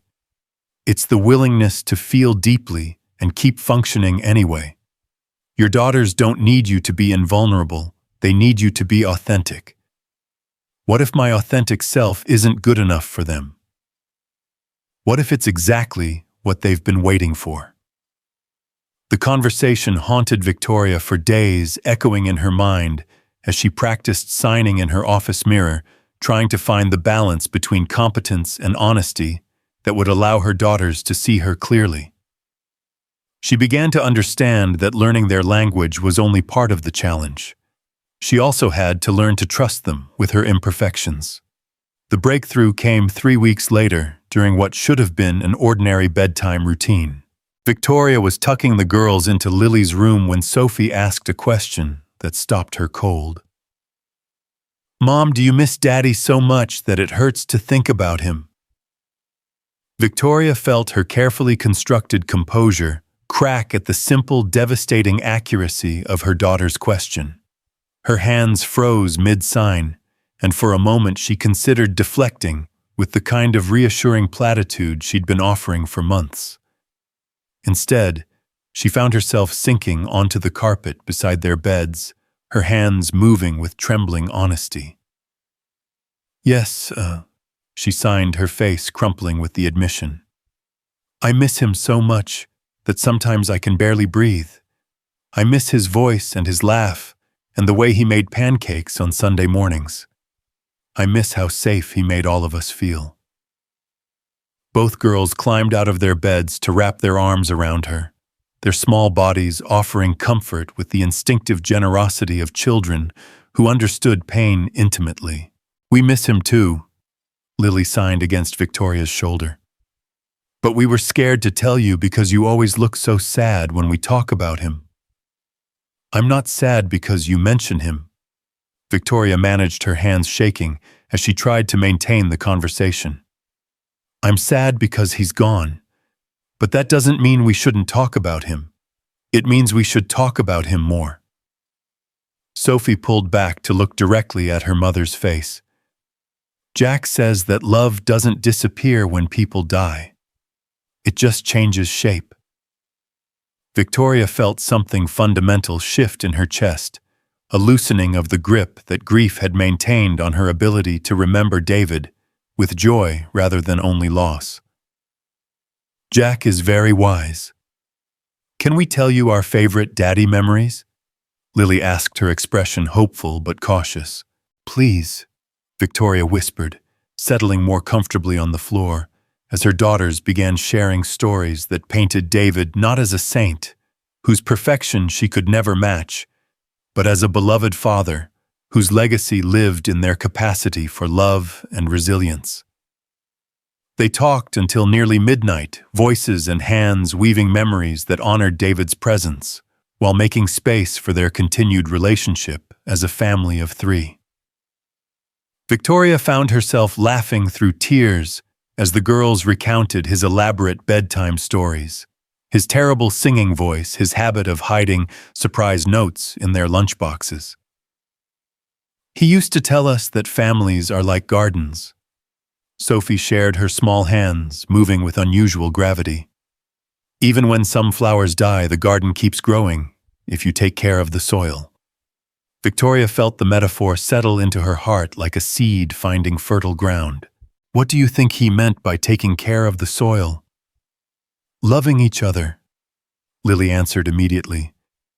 "Even when it's hard. Even when we're sad. Even when we don't know how." As Victoria finally tucked them in for the second time that night, she realized that something profound had shifted. The wall of careful distance she'd maintained to protect them from her grief had actually been protecting her from their wisdom, their resilience, their remarkable capacity to hold both sorrow and joy simultaneously. The next evening brought a surprise that tested everything Victoria thought she understood about her new relationship with Jack. She arrived home to find him sitting at the kitchen table with a woman she didn't recognize, an elegant black woman in her 50s with intelligent eyes and an unmistakable air of authority. "Ms. Grant," Jack stood as she entered, his expression unusually formal. "I'd like you to meet Dr. Patricia Williams. She's the director of the Riverside Children's Therapy Center." Victoria felt something cold settle in her stomach as she shook the woman's hand immediately, understanding that this wasn't a social visit. Dr. Williams carried herself with the confidence of someone accustomed to difficult conversations, and her presence in Victoria's kitchen felt like an intrusion into the fragile progress her family had been making. "Ms. Grant, I hope you don't mind the unexpected visit," Dr. Williams said, her voice carrying warmth that didn't quite reach her eyes.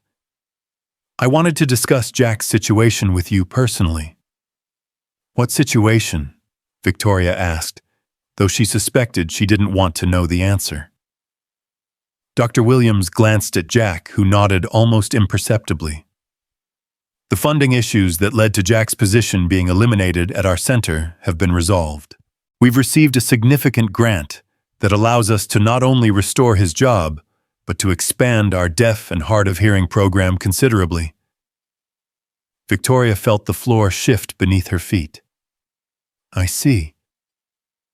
"Jack would be heading up the new program," Dr. Williams continued. "It's an opportunity to impact dozens of children and families to build something that could serve as a model for other centers nationwide." The implications hit Victoria like a series of physical blows. Jack would be leaving, returning to work that obviously fulfilled him in ways that cleaning her house never could.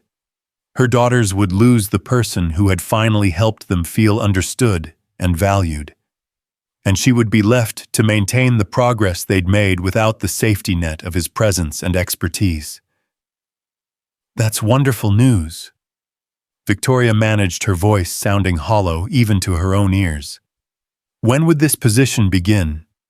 Immediately, if Jack accepts, Dr. Williams replied. We've been operating with temporary staff for months, and we're eager to get the program properly established. Victoria looked at Jack, searching his face for some indication of his intentions. His expression was carefully controlled, but she could see the conflict in his eyes, the pull between professional opportunity and personal attachment. Jack should absolutely take the position, Victoria heard herself saying, though the words felt like they were coming from someone else. It sounds like exactly the kind of work he was meant to do. Mom! Lily's voice came from the kitchen doorway, her signs rapid with anxiety as she took in the tension crackling between the adults. What's happening? Victoria's heart broke at the uncertainty in her daughter's expression, the immediate assumption that change meant loss. Sophie appeared beside her sister. Both girls reading the emotional undercurrents with the keen sensitivity of children who had learned too young that adults' serious conversations often preceded disappearances. Jack knelt to their level, his hands moving with gentle reassurance. Dr. Williams is offering me a job working with children like you. It's a very good opportunity.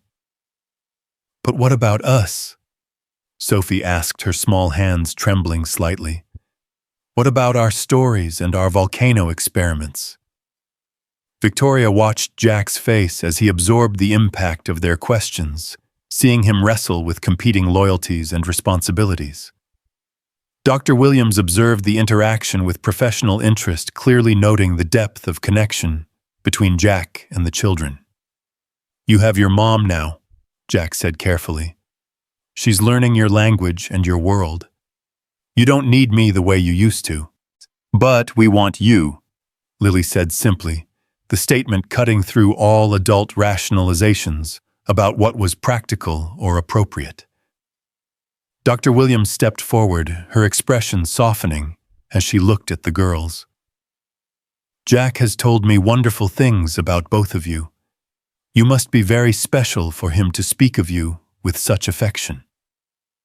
Victoria felt a spike of something uncomfortably close to jealousy, recognizing that Jack had been sharing stories about her daughters with his former colleagues, that their relationship existed in contexts she knew nothing about. Dr. Williams. Victoria said, her business instincts asserting themselves despite her emotional turmoil. Would it be possible to discuss the timing of this transition? Perhaps there could be some overlap period that would allow for a smoother adjustment. Unfortunately, the grant has specific timelines attached. We need someone in position within 2 weeks to maintain our funding schedule. Dr. Son. Williams's tone was apologetic but firm. I understand this creates challenges, but the opportunity may not be available if we delay. Victoria felt trapped between competing needs, her daughter's attachment to Jack, his professional advancement, and her own growing dependence on his guidance as she learned to navigate her relationship with her children. The idea of losing him so suddenly, just as she was beginning to understand how to be the mother her daughters needed, felt like being asked to perform surgery without anesthesia. Can we have some time to discuss this as a family? Victoria asked, her hands moving automatically to include the girls in the conversation. Of course, Dr. Williams said, standing to leave. Jack, I'll need your answer by Friday. I hope you'll consider how much good you could do in this position. After she left the kitchen, fell into heavy silence. Victoria looked at her daughters' faces, seeing the careful blankness they'd learned to adopt when adults made decisions that affected their lives without consulting them. Jack stood by the window, his posture suggesting internal conflict that mirrored her own. What do you think Jack should do? Victoria asked the girls, surprising herself with the question, but recognizing that their input mattered more than any adult considerations. Lily and Sophie exchanged one of their meaningful glances before Lily answered for both of them. We think he should do what makes him happy, even if it makes us sad. The mature selflessness of their response left Victoria speechless. Her 7-year-old daughters were demonstrating the kind of emotional wisdom that most adults struggled to achieve, putting someone else's well-being ahead of their own desires. "And what would make you happy, Jack?"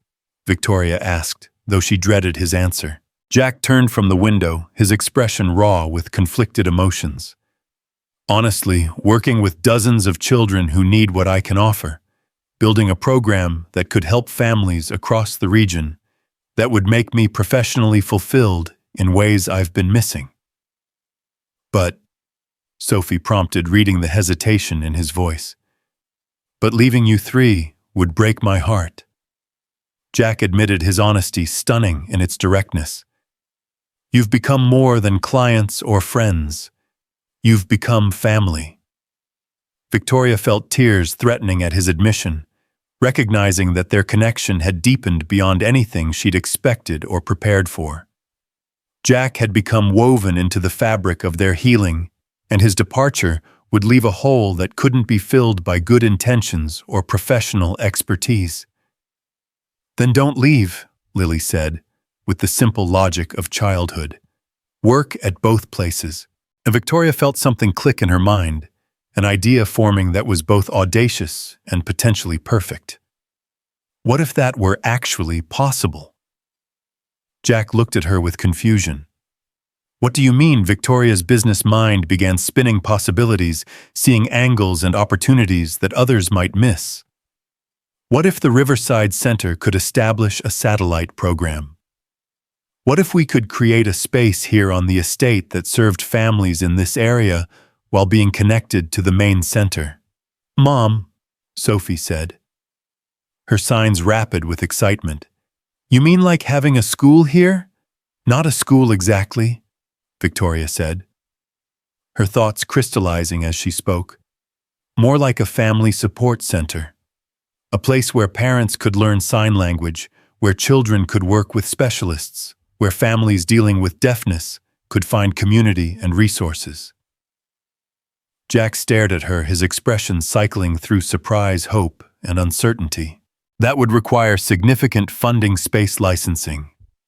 "I have funding and space," Victoria interrupted. "And I imagine Dr. Williams could help with licensing if the center were affiliated with Riverside." The audacity of her proposal hung in the air between them, radical in its scope, but somehow feeling inevitable. Victoria realized she was offering not just a solution to Jack's dilemma, but a way to transform her family's healing into something that could benefit others facing similar challenges. "You would do that?" Jack asked, his voice carrying disbelief. "Create an entire program just to keep our family together," Victoria finished. "And to honor what David would have wanted for our girls to grow up in a world where being different was celebrated rather than merely accommodated." Lily and Sophie erupted in excitement, their hands moving in rapid conversation about the possibilities. Victoria watched their faces light up with hope and began to understand that her proposal wasn't just about keeping Jack in their lives. It was about creating something larger than their individual healing, a legacy that could impact families throughout the region. "I need to think about this," Jack said, though Victoria could see the interest in his expression.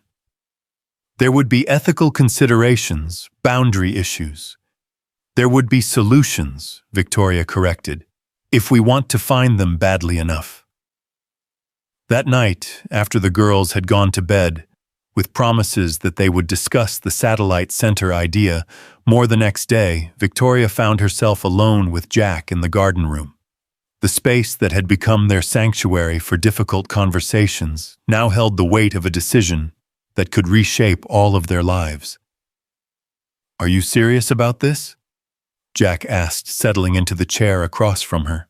Creating an entire therapy program just to keep me from leaving. Victoria considered the question carefully, recognizing that her motivations were complex and not entirely altruistic. I'm serious about creating something that serves children and families who need it. I'm serious about building on the foundation David and I established with our philanthropy. And yes, I'm serious about keeping you in our lives because you've become essential to our healing. Essential is a dangerous word, Jack said quietly. It suggests dependence that might not be healthy in the long term. Or it suggests love that's worth fighting for. Victoria countered, surprising herself with the directness of her admission. You've given us more than sign language and patience, Jack. You've given us hope that our family can be whole again, different than it was, but still strong and connected. Jack was quiet for a long moment, studying her face in the soft lighting of the conservatory. And what happens when the girls are older and need different kinds of support? What happens when they no longer need someone to translate their world for you? Then we adjust and grow and figure out new ways to be useful to each other, Victoria said. That's what families do. The word hung between them, family carrying implications that neither of them had explicitly acknowledged before. Victoria realized she was asking Jack to become not just an employee or even a friend, but a permanent part of their constellation, someone whose well-being mattered to them as much as their own. There's something else, Jack said, his expression growing troubled. Something I haven't told you about why I left Riverside originally. Victoria felt her stomach clench, recognizing the tone that preceded difficult revelations. What is it? The position wasn't eliminated due to budget cuts. Jack admitted, his voice carrying shame that made Victoria want to reach across the space between them. I was asked to resign after I became too emotionally invested in one of our families. A single father with a deaf son who reminded me of Tommy. Victoria waited, sensing there was more to the story. I crossed professional boundaries, Jack continued. Spent time with them outside of work, became more like family than therapist. When the father started struggling with addiction, I tried to help in ways that weren't appropriate for my role. It ended badly. The family fell apart. The boy ended up in foster care, and I was asked to leave to protect the center's reputation. The revelation hit Victoria like a physical blow, not because it changed her feelings about Jack, but because it explained the careful boundaries he'd maintained, the constant tension between his affection for her daughters and his professional distance. How long ago? Victoria asked. 8 months. Just before I started working for the cleaning service. Victoria felt pieces clicking into place. Jack's reluctance to get attached, his insistence on clear boundaries, his fear that loving her daughters would lead to losing them. He'd been carrying the weight of a previous failure, trying to protect both himself and them from a repetition of past mistakes. Do you think you made a mistake getting involved with that family? Victoria asked. Jack's answer was immediate. I made mistakes in how I handled the situation, but caring about them, wanting to help beyond my job description, that wasn't wrong. That was human. And do you think creating a program where those human impulses were supported rather than punished might be healing for you? Jack looked at her with surprise, as if he hadn't considered that her proposal might serve his needs as much as her family's. You'd be willing to take that risk, knowing that I've failed before at maintaining appropriate boundaries. I'd be willing to help you create new boundaries that acknowledge the reality that healing happens in relationships, not just in treatment sessions, Victoria said. I'd be willing to trust that your heart, properly supported, is an asset rather than a liability. The conversation that followed lasted until nearly dawn, covering logistics and possibilities, fears and hopes, the practical considerations of transforming Victoria's vision into reality. They discussed staffing and space allocation program design and community outreach. The delicate balance between professional service and personal connection that would be essential to success. As the first light of morning began filtering through the conservatory windows, Victoria felt exhausted but energized, recognizing that they'd spent the night designing not just a program, but a future that honored both their professional goals and their personal bonds. "There's one more thing," Jack said, as they prepared to end their marathon planning session. "If we do this, if we create this program together, there can't be any ambiguity about our roles and relationships. The girls need to understand that I'm choosing to stay not just because of them, but because this work matters to me." Victoria nodded, understanding the importance of this distinction. Her daughters needed to know that their worth wasn't dependent on others' willingness to sacrifice for them, that Jack's commitment came from professional passion as well as personal affection. "And we need to be honest about what we're building here," Jack continued. "This isn't just a therapy program. It's a new kind of family structure, one that challenges traditional boundaries between personal and professional relationships." "Is that necessarily a bad thing?" Victoria asked. "Not bad, but complex. It requires a level of maturity and communication that most people aren't prepared for." Victoria felt the weight of his words, recognizing that she was proposing something unprecedented in her experience, a blending of professional and personal relationships that would require constant navigation and adjustment. But the alternative, losing Jack and returning to the isolated struggle that had characterized their lives before his arrival, felt unbearable. "I think we're ready for that complexity," Victoria said finally. "I think we've all learned enough about love and loss and resilience to handle something this challenging." Jack smiled for the first time since Dr. Williams's visit, and Victoria felt hope blooming in her chest, like a flower finally receiving sufficient light.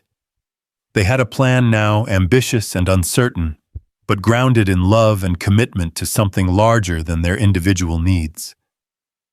As Victoria climbed the stairs to check on her sleeping daughters, she carried with her the knowledge that their family was about to expand again, not through birth or adoption, but through the deliberate creation of a community that could nurture children like her own. David would have loved the audacity of it, the way it transformed their personal healing into something that could serve others facing similar challenges. The morning would bring phone calls to Dr. Williams, consultations with architects and lawyers, the beginning of a process that would reshape their lives in ways they couldn't yet imagine. But for now, Victoria allowed herself to feel the quiet satisfaction of a problem solved through love rather than logic, a future secured through commitment rather than convenience. Her daughters slept peacefully, unaware that their world was about to expand in ways that would honor both their father's memory and their own remarkable capacity for growth and adaptation. And somewhere in the guest room that Jack had claimed for the night, a man who had learned to love carefully was finally allowing himself to believe that love and professional purpose could coexist, that his heart could be trusted to guide him toward service rather than away from it. The morning brought a whirlwind of activity that transformed Victoria's carefully ordered world into something resembling controlled chaos. She found herself on the phone with Dr. Williams before 8 o'clock, her proposal tumbling out in a rush of enthusiasm that surprised even her. "You want to create a satellite facility on your estate?" Dr. Williams's voice carried incredulity mixed with cautious interest. "Ms. Grant, that's an extraordinary commitment, but the logistics alone can be managed." Victoria interrupted, her business instincts fully engaged. "I'm proposing a partnership that would benefit both our organizations and serve families throughout the region. Give me a week to put together a formal proposal."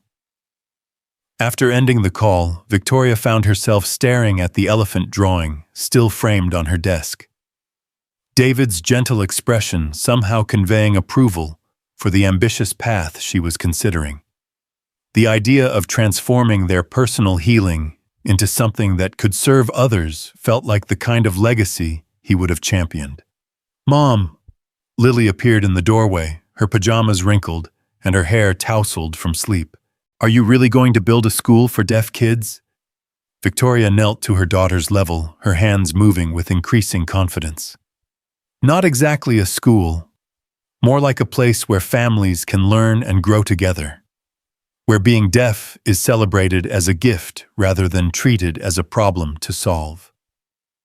Sophie joined them, rubbing sleep from her eyes, but immediately alert to the possibility of change. "Will other kids like us come here? If we do this right, yes. Children and their families who need what Jack can teach them about communication and connection." Both girls erupted in excited chatter, their hands moving rapidly as they discussed the possibilities. Victoria watched their faces light up with purpose, recognizing that her daughters had been hungry not just for understanding, but for community, for the chance to see their difference reflected in others, rather than feeling isolated by it. Jack appeared in the kitchen as Victoria was attempting to make breakfast, while fielding phone calls from contractors, lawyers, and educational consultants. His expression carried a mixture of amusement and concern, as he observed her juggling multiple conversations while burning what appeared to be scrambled eggs. "Let me," he said quietly, taking the spatula from her hands and salvaging what remained of their breakfast. "Dr. Williams called me an hour ago. She's intrigued, but wants to understand the scope of what you're proposing." Victoria ended her latest call and turned to face him, suddenly aware that her enthusiasm might be outpacing practical considerations. "Am I being naive, thinking we can create something this complex?" "You're being bold," Jack corrected, his hands moving to include the girls in the conversation. "But bold and naive aren't the same thing. You have resources and determination that most people can only dream of. The question is whether you're prepared for how much this will change your life." Victoria considered this as she watched him effortlessly manage breakfast preparation while maintaining conversation with both her and the twins. The man who had started as her employee was now discussing partnership in an enterprise that would require unprecedented levels of trust and collaboration. "Change isn't necessarily bad," Victoria said, accepting the plate of perfectly prepared eggs he offered. "Our life before you arrived was organized and efficient and completely sterile. I think some disruption might be exactly what we need." Over the following days, Victoria threw herself into research and planning, with the intensity she usually reserved for major acquisitions. She met with architects about converting the estate's east wing into therapy spaces, consulted with educational specialists about program design, and spent hours on the phone with licensing officials who seemed bewildered by her proposal to create a hybrid residential therapeutic facility. The girls became willing conspirators in the planning process, offering opinions about room layouts and program activities with the seriousness of seasoned consultants. Their input proved surprisingly valuable, their perspective as deaf children highlighting needs and possibilities that adult professionals might have overlooked. "We need a library with books that have pictures showing sign language," Sophie suggested during one of their family planning sessions. "And maybe a garden where kids can learn about things that grow without needing to hear them." Victoria found herself taking notes on her daughter's suggestions with the same attention she gave to professional recommendations, recognizing that their lived experience was as valuable as any expert opinion. Jack navigated his role in the planning with careful attention to boundaries that were constantly shifting. He participated in professional discussions about program development, while maintaining his evening routine with the girls, somehow managing to be both colleague and family friend without the roles conflicting. "You're remarkable at this," Victoria observed one evening as they reviewed architectural plans spread across the kitchen table. Managing multiple relationships, keeping everyone focused on shared goals. It's a rare skill. Jack looked up from the drawings, his expression thoughtful. I learned it the hard way. When I failed with that family, I told you about it was because I couldn't balance caring with professional distance. I'm trying not to make the same mistakes. What if the mistake wasn't caring too much, but not having enough support for the caring? Victoria asked. What if the problem was being expected to maintain professional distance from people you were genuinely helping? The question hung between them, challenging assumptions about therapeutic relationships that Jack had carried since his departure from Riverside. Victoria could see him wrestling with the possibility that his previous failure had been systemic rather than personal, that different structures might support rather than punish his instinct to form meaningful connections with the families he served. Dr. Williams arrived the following Tuesday for a formal site visit, her professional demeanor softening as she toured the proposed spaces and observed the family dynamics that had inspired Victoria's proposal. She spent considerable time with Lily and Sophie, her trained eye noting their confidence and communication skills with obvious approval. These children are remarkable, she told Victoria as they stood in what would become the main therapy room. Their language development is extraordinary. But more than that, they carry themselves with the confidence of children who know they're valued for who they are. Victoria felt pride bloom in her chest, recognizing that the change in her daughters reflected not just Jack's influence, but her own growth as a parent. They've taught me that being different isn't the same as being broken. That's a lesson many parents struggle to learn, Dr. Williams acknowledged. It's also the foundation of effective family-centered therapy. If we can create a program that teaches that principle to other families, we could change how an entire generation of deaf children sees themselves. Victoria finished the magnitude of their potential impact, settling into her consciousness like a revelation. Dr. Williams spent the rest of the day in meetings with Victoria, Jack, and various consultants, her questions becoming increasingly specific as the feasibility of the project became apparent. The Riverside Board would need to approve the partnership, funding mechanisms would need to be established, and staffing plans would require careful consideration of both professional qualifications and personal compatibility. There's one concern I need to address directly, Dr. Williams said, as the day's formal meetings concluded. Jack's previous situation at our center involved boundary issues that led to his resignation. How do we ensure that this program maintains appropriate professional standards while supporting the kind of personal connection that seems to be central to its success? Victoria felt Jack tense beside her, recognizing that this question struck at the heart of his fears about returning to therapeutic work. She also understood that Dr. Williams's concern was legitimate, that any program they created would need to navigate the complex territory between professional service and personal relationship. We build different boundaries, Victoria said, the answer emerging from weeks of consideration. Instead of pretending that therapeutic relationships don't involve genuine care and attachment, we acknowledge those connections and create structures that support them ethically.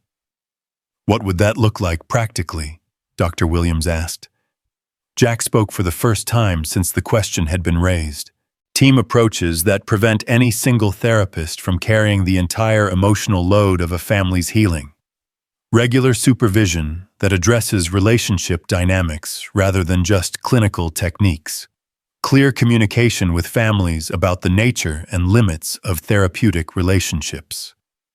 Victoria watched his face as he outlined these safeguards, seeing both professional expertise and personal investment in getting the balance right, and compensation structures that recognize the additional emotional labor involved in family-centered work, she added. Dr. Williams nodded thoughtfully.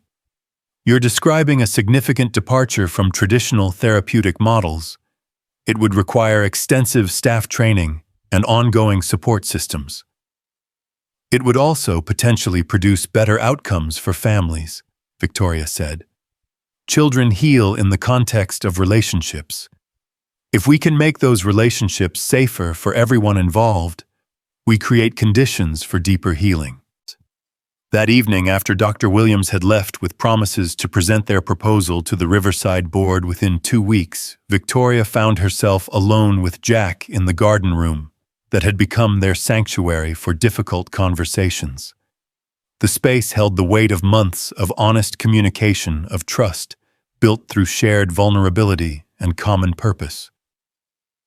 "Are you having second thoughts?" Victoria asked, noting the tension in Jack's posture.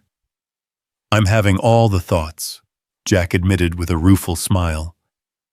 "This project could be exactly what I've been hoping for, a way to do meaningful work without sacrificing personal connections.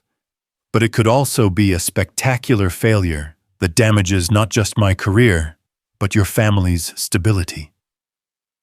Victoria studied his face, recognizing the fear beneath his professional concerns.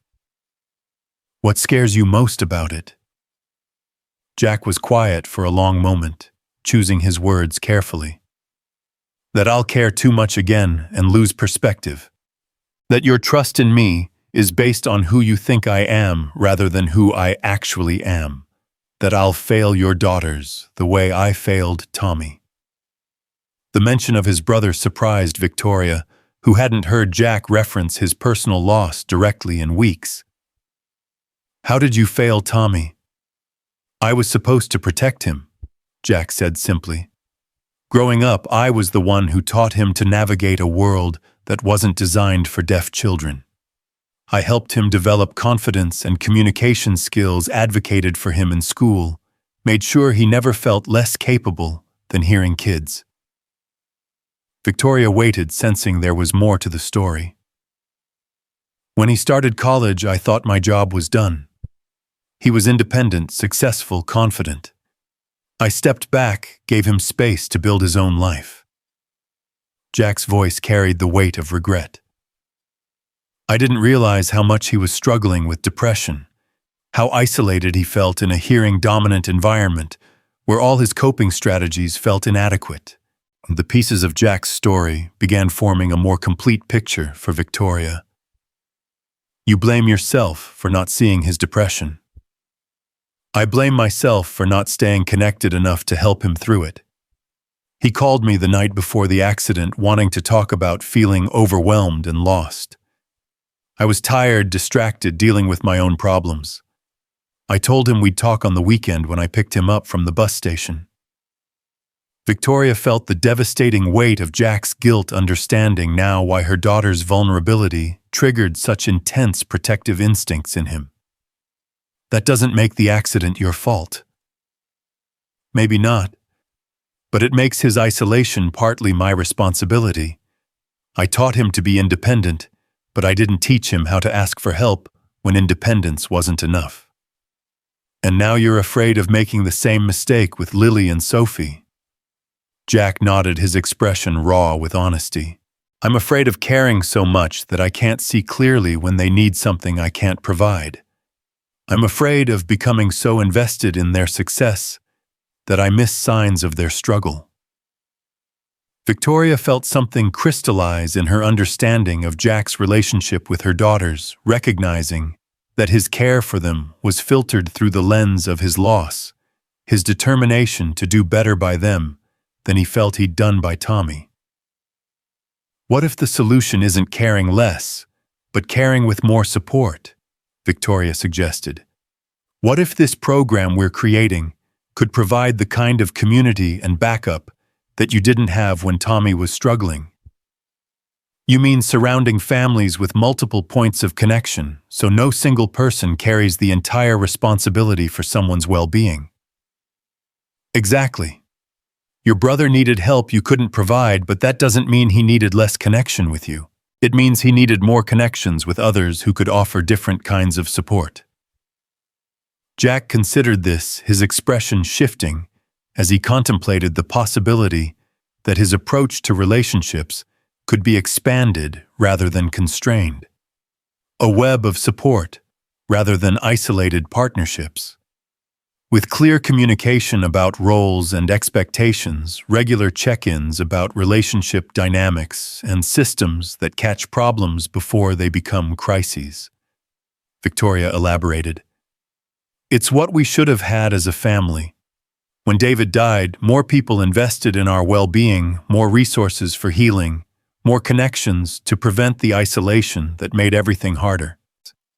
The conversation that followed lasted well into the night, covering not just the practical aspects of program development, but the emotional architecture. They hoped to create a space where children and families could heal in the context of supported relationships, where professional expertise was enhanced rather than threatened by genuine human connection. As they talked, Victoria found herself admitting vulnerabilities she'd never shared with anyone, including her fear that her daughters would eventually outgrow their need for her, that her role as their mother would become obsolete as they developed independence and broader social connections. That's the wrong way to think about parenting, Jack said gently. Your relationship with them shouldn't be based on their need for you to solve their problems. It should be based on their desire to share their lives with you because you've created a connection that adds value to their experience. David was better at that than I am, Victoria admitted. He made them feel valued for who they were, not grateful for what he provided. You can learn to do the same thing. In fact, you already are. I've watched you change over these past months, from someone who was trying to fix your daughters to someone who's learning to enjoy them. Victoria felt the truth of his observation settle into her chest like a healing balm. She had been changing slowly, releasing her desperate need to solve their challenges and discovering the joy of simply being present with them as they navigated their world with increasing confidence. The girls asked me something yesterday that I couldn't answer, Victoria said, shifting the conversation to territory that felt both safer and more vulnerable. They wanted to know if you were going to become their new dad. Jack's expression grew very still. What did you tell them? That families can be built in lots of different ways, and that love doesn't always fit into traditional categories. Victoria paused, recognizing that she was venturing into territory they'd carefully avoided. But I didn't answer their real question, which was whether you're going to be permanent in their lives. And what's your answer to that question? Victoria took a breath, recognizing that her response would shape not just their professional partnership, but the emotional future of her family. I hope you will be. Not as their father, but as someone who loves them and is committed to their well-being over the long term. Someone who's part of our family, even if you're not part of our household. Jack was quiet for so long that Victoria began to worry she'd overstepped, assumed a level of commitment he wasn't prepared to offer. When he finally spoke, his voice carried emotion that made her chest tight. I love them like they're my own children, he admitted. I love watching them grow and learn and discover their own strength. I love the way they sign stories that make me laugh and ask questions that challenge everything I think I know about the world.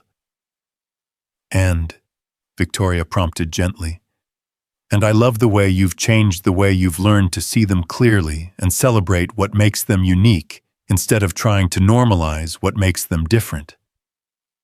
The admission hung between them, laden with implications that neither of them were quite ready to examine fully.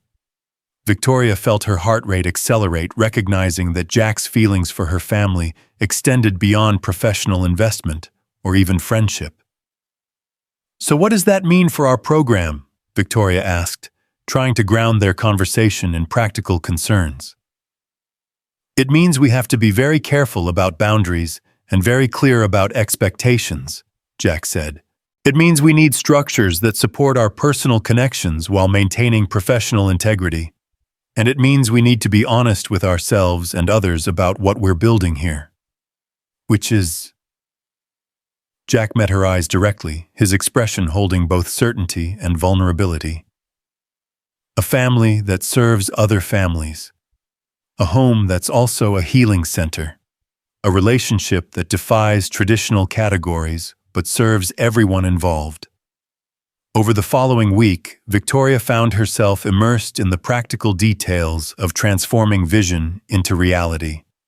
Contractors arrived to assess renovation needs, educational consultants provided input on program design, and lawyers worked on partnership agreements that would formalize the relationship between her foundation and the Riverside Center. The girls threw themselves into the preparation with enthusiasm that bordered on obsession, creating detailed plans for spaces they wanted to include and activities they thought other deaf children would enjoy.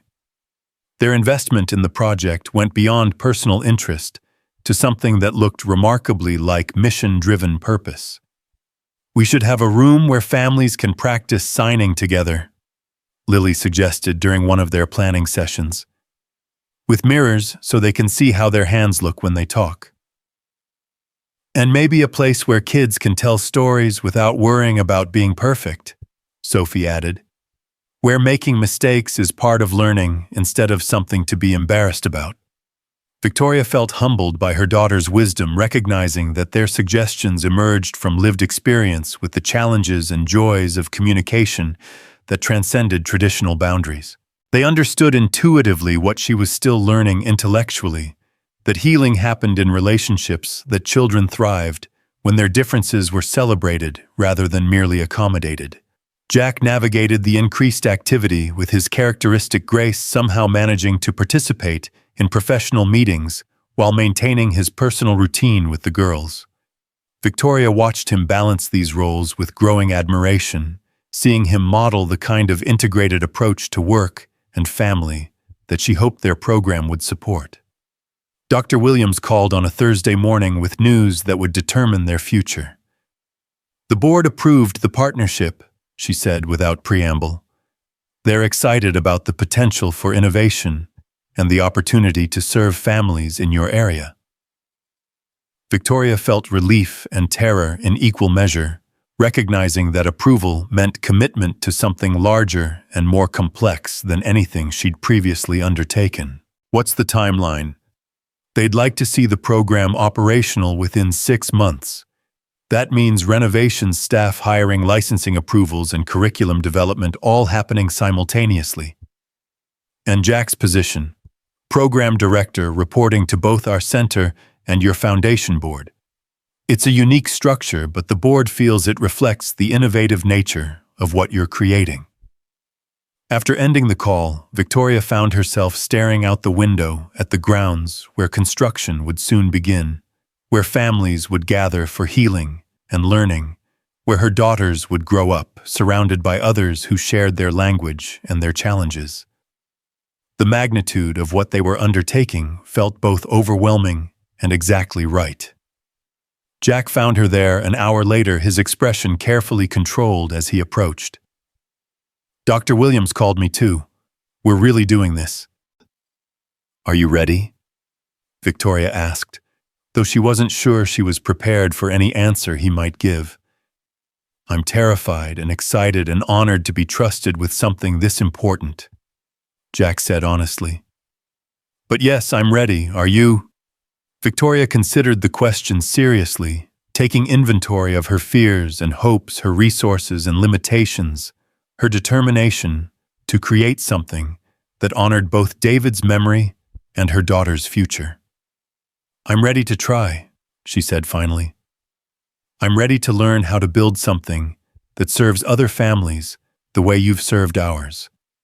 I'm ready to trust that love and professional expertise can coexist if we're thoughtful about how we structure our relationships. And I'm ready to trust that my caring can be an asset rather than a liability if it's properly supported," Jack replied. "Ready to believe that Tommy's death can lead to something that helps other families stay connected through their challenges." That evening, Victoria gathered her daughters in the garden room to share the news officially. Their excitement was immediate, and infectious, their hands moving in rapid conversation about possibilities and plans about other children who would soon share their space and their experiences. "Will you still have time for just us?"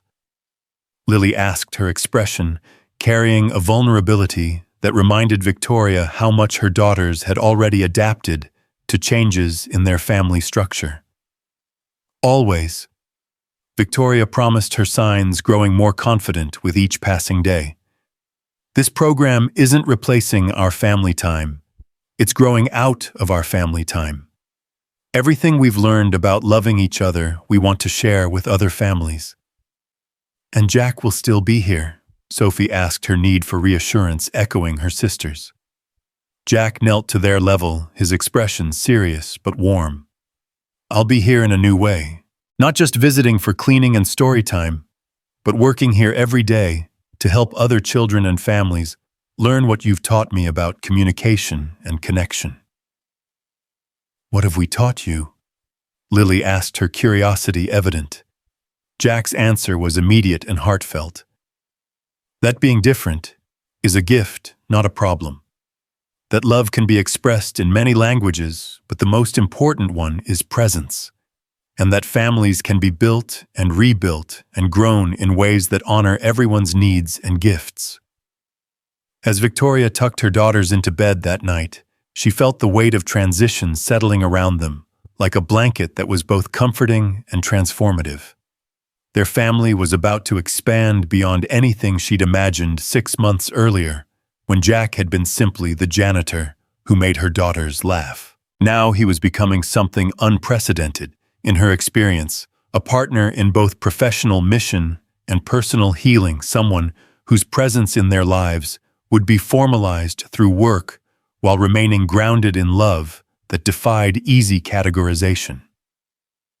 The challenges ahead were significant renovations and licensing staff training and program development, the delicate balance of serving multiple families while maintaining the intimacy that had made their own healing possible.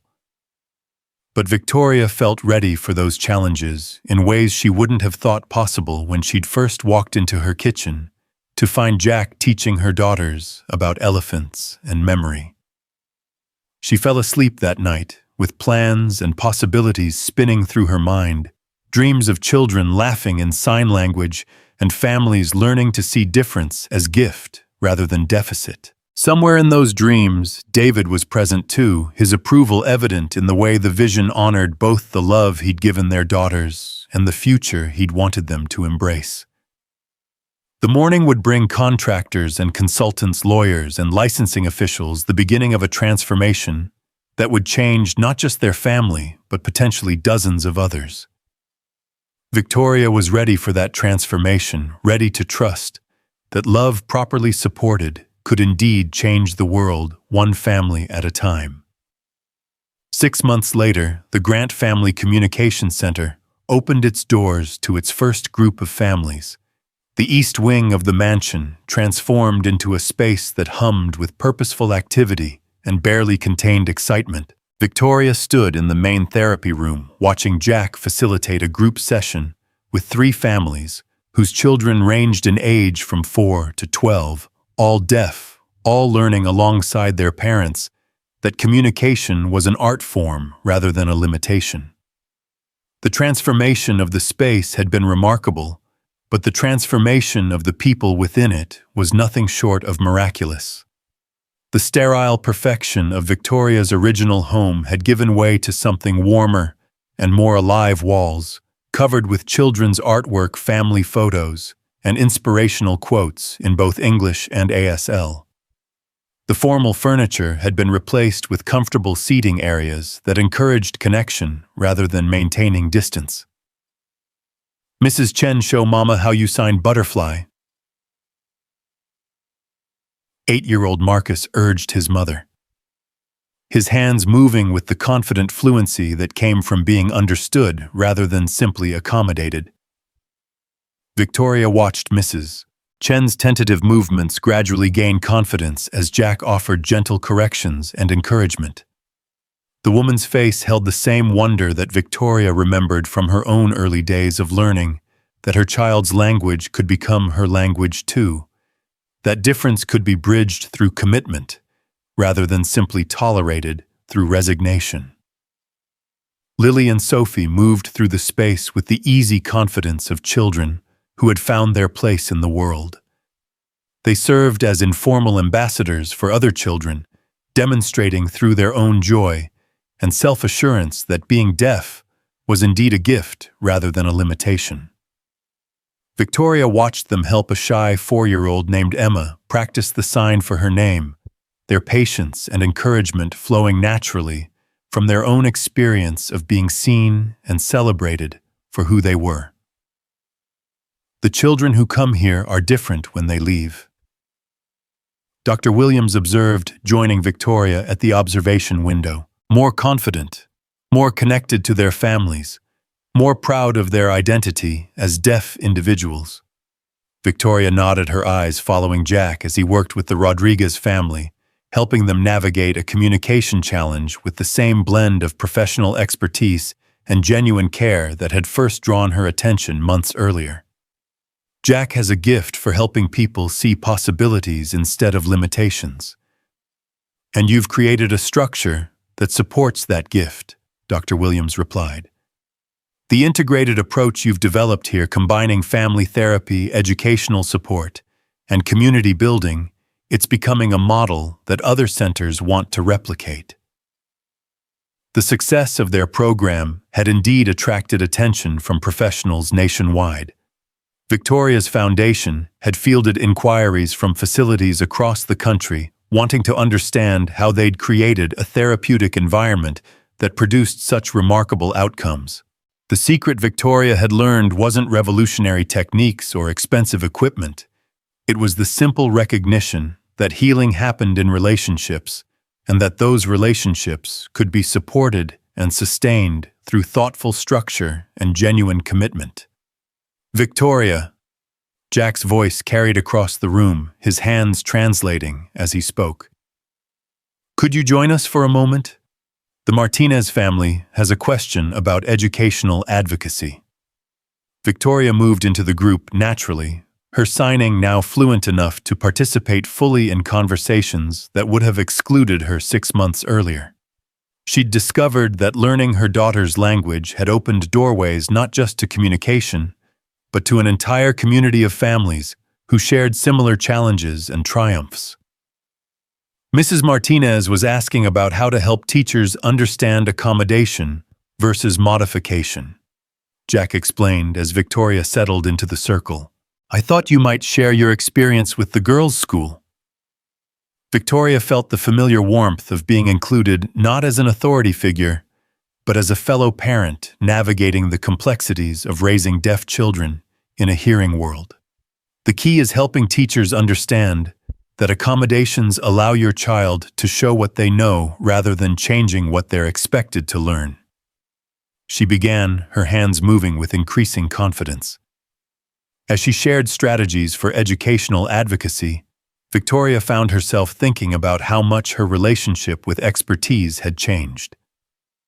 6 months ago, she'd approached her daughter's needs with the assumption that expensive specialists held all the answers. Now she understood that the most valuable expertise often came from lived experience from other parents who had walked similar paths and learned to navigate similar challenges.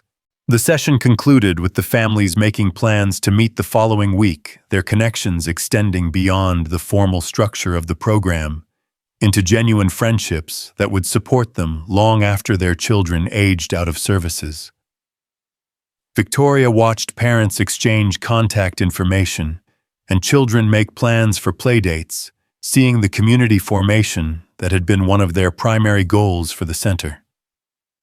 As the families departed, the space grew quiet, except for the sound of Lily and Sophie helping to clean up materials, their chatter filling the room with the comfortable noise of children who felt completely at home in their environment. "How was today?" Victoria asked Jack as they moved through their routine of resetting the space for the next day's activities. "Remarkable," Jack replied, his expression carrying satisfaction that went beyond professional accomplishment. The Rodriguez family has made more progress in 3 months than they made in 2 years of traditional therapy. And did you see Marcus teaching Emma the alphabet 6 months ago? He was too self-conscious to sign in front of other children. Victoria had indeed noticed Marcus's transformation, along with the changes in all the children who had participated in their program. They carried themselves differently now, with the confidence of children who had learned that their way of communicating was beautiful rather than deficient, valuable rather than merely accommodated. Dr. Williams mentioned that the Hartford Center wants to visit next month, Victoria said, as they finished organizing supplies. They're interested in replicating our model.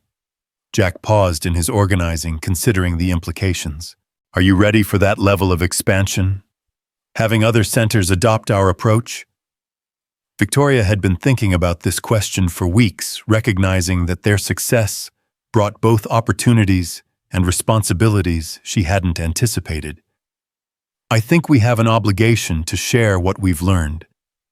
But I also want to make sure we maintain the integrity of what makes this program special, which is the recognition that love and professional expertise can coexist, Victoria said immediately. The understanding that families heal together, not separately. The commitment to seeing children as whole people rather than collections of deficits to be addressed. Jack smiled, his expression holding pride in what they'd accomplished together. Those principles can be taught, but they have to be embodied by the people implementing them. Not every therapist is willing to invest personally in the families they serve. Then we help them learn how to do it safely, Victoria replied. We create training programs that teach not just techniques, but relationship skills. We develop support systems that prevent burnout and boundary violations. We show them that caring doesn't have to mean losing objectivity. Their conversation was interrupted by Sophie tugging on Victoria's sleeve, her expression urgent with 8-year-old priorities. Mom, can we show Jack the surprise now? Victoria exchanged glances with Jack, who looked appropriately puzzled. The girls had been working on something secretively for weeks, disappearing into the art room with mysterious supplies and emerging with satisfied expressions but no explanations. I suppose it's time, Victoria agreed, following her daughters toward the art room, with Jack trailing behind, his curiosity evident in his expression. The art room had been transformed into something resembling a gallery, with carefully mounted photographs covering every available wall space. As Victoria looked more closely, she realized the photos chronicled the past 6 months of their program families, arriving nervously for their first sessions. Children gradually gaining confidence, parents learning to communicate fluently with their children. Moments of breakthrough and celebration that had defined their shared journey. But the centerpiece of the display was a large photograph that Victoria didn't remember being taken herself, Jack and the girls working together on one of their early art projects, their faces bright with laughter and their hands moving in animated conversation. Below the photo, in careful handwriting, was a sign that read, "The Turner Grant Family Communication Center, where love speaks every language."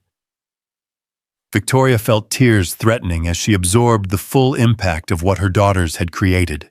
They had documented not just the program's success, but the evolution of their own family, the way their healing had become the foundation for something larger and more meaningful than any of them had imagined. When did you take all these pictures? Jack asked, his voice carrying emotion that made Victoria's chest tight. We've been taking them since the beginning. Lily explained her signs, accompanied by the kind of pride that came from completing a significant project. We wanted to show how families change when they learn to talk with their hands and their hearts. Sophie moved to stand beside a photo of Mrs. Chen successfully signing her first complete conversation with Marcus. This is our favorite one because you can see the exact moment when she realized she could understand him perfectly. Victoria studied her daughters' faces, seeing maturity and purpose, that went far beyond their years. They had become not just beneficiaries of the program, but active participants in its mission, understanding, intuitively, that their own healing was connected to their ability to help other families find similar connection and joy.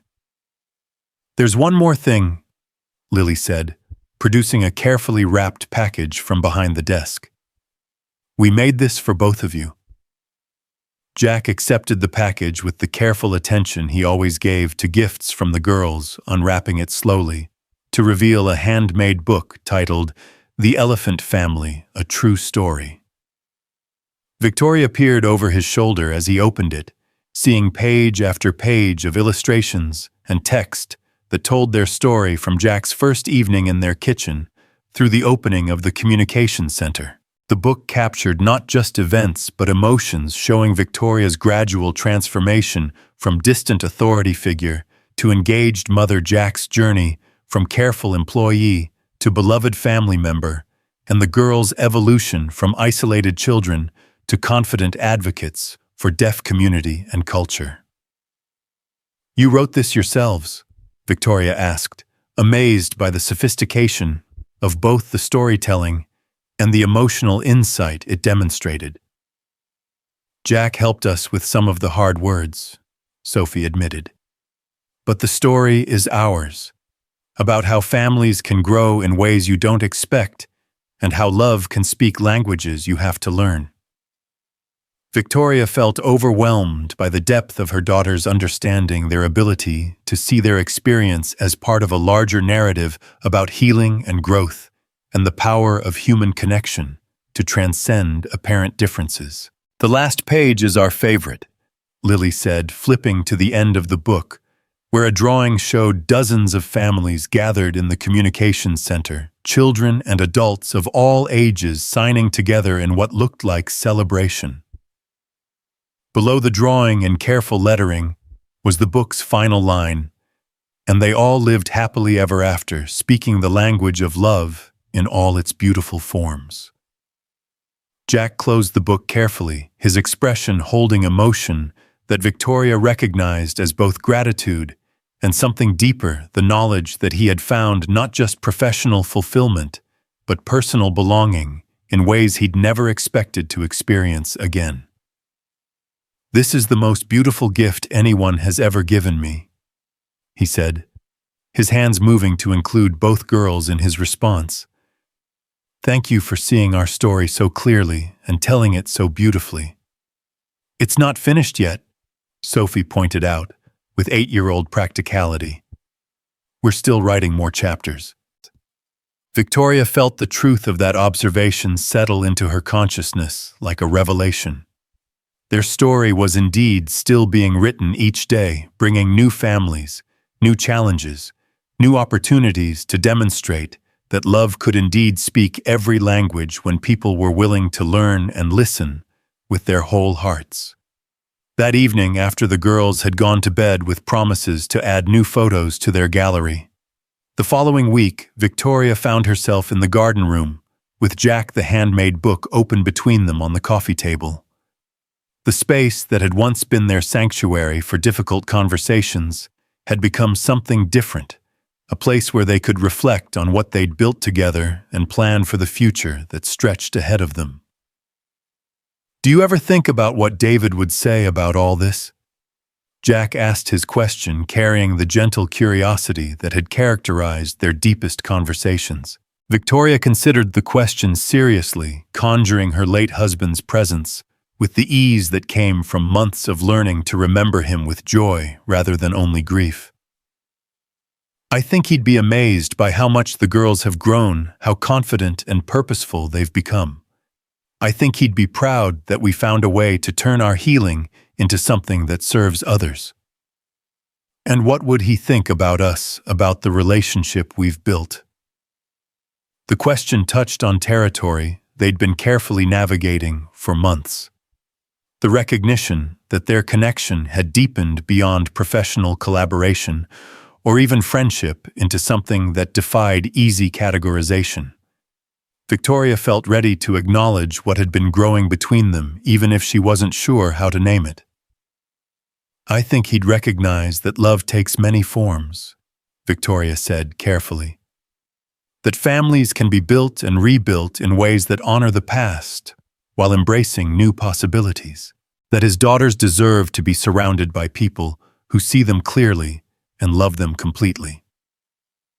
Jack nodded, his expression holding understanding that went beyond her words to the emotions beneath them.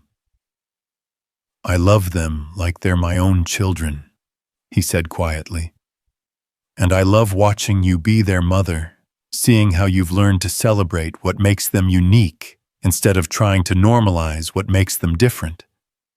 And I love how you've helped us become the family we were meant to be," Victoria replied, her voice carrying honesty that would have terrified her 6 months earlier. "Not the perfect family from my corporate fantasies, but a real family that works because we've learned to communicate in languages that actually matter." The conversation that followed was quiet and careful, two people acknowledging feelings that had been growing for months while respecting the complexity of their situation and the primary importance of the children who had brought them together. They talked about boundaries and expectations, about the difference between love and romance, about the various ways that families could be structured to serve everyone's needs. "I don't know what we are exactly," Victoria admitted, as their conversation drew toward a close. "But I know that I trust you with my daughters' hearts and with mine. I know that what we've built together matters more than labels or traditional categories. I know that I want to be part of your family for as long as you'll have me," Jack replied. "In whatever way serves the girls best and honors what we mean to each other." "Then we'll figure it out as we go," Victoria said, feeling peace settle around them like a blessing. "We'll write our own rules and trust that love will guide us toward whatever structure serves everyone best." 2 years later, the Grant Family Communication Center had expanded to serve over 100 families, with satellite programs in 3 other states and a waiting list that stretched for months. Victoria found herself traveling regularly to speak at conferences about their integrated model, sharing the principles that had transformed not just her family, but dozens of others. The success had brought unexpected challenges, managing growth, while maintaining intimacy, training staff who could embody their relationship-centered approach, balancing the demands of a growing organization with the needs of individual families. But it had also brought rewards that exceeded anything Victoria had imagined when she'd first walked into her kitchen to find Jack teaching her daughters about elephants and memory. Lily and Sophie, now 9 years old, had become confident advocates for deaf culture and community, their presence in the center serving as living examples of what was possible when children were celebrated for who they were rather than pitied for what they couldn't do. They moved between their roles as Victoria's daughters, Jack's informal assistants, and peer mentors for other children, with the grace of individuals who had learned early that identity could encompass multiple roles and relationships. Jack had indeed become family in ways that defied traditional categories, his presence in their lives formalized through professional partnership, while remaining grounded in love that had deepened with time and shared experience. He lived in the renovated carriage house on the estate, close enough to be part of their daily routines, while maintaining the independence that allowed their relationships to remain chosen rather than obligated. Victoria had discovered that her capacity for love was far greater than she'd ever imagined, that opening her heart to include Jack in their family constellation hadn't diminished her connection with her daughters, but had enriched it. She'd learned that families could indeed be built in ways that honored everyone's needs and gifts, that love expressed in the right language could bridge any gap between hearts that wanted to be close. On this particular evening in late spring, Victoria stood in the center's main room watching the graduation ceremony for their first group of families who had completed the full program. Children who had arrived shy and uncertain now stood confidently before their families and friends, sharing poems and stories in sign language that brought tears to every adult eye in the room. 3 years ago, I thought my daughter's deafness was a problem to be solved, Mrs. Chen said during her family's presentation, her signing now fluent and expressive. Now I understand that it was a gift that taught our whole family how to communicate with our hearts instead of just our voices. Victoria felt the familiar warmth of recognition, remembering her own journey from seeing her daughter's deafness as a limitation to understanding it as a doorway into a richer, more connected way of living. The transformation had been profound, changing not just how they communicated, but how they related to each other and to the wider world. Lily and Sophie helped distribute certificates to the graduating families, their pride in the program's success evident in their glowing faces and animated conversations with other children. Victoria watched them move through the celebration with the confidence of individuals who knew they belonged, who understood their value, not despite their differences, but because of them. "Remarkable evening," Jack said, appearing at her elbow, with 2 cups of the herbal tea that had become their celebration tradition.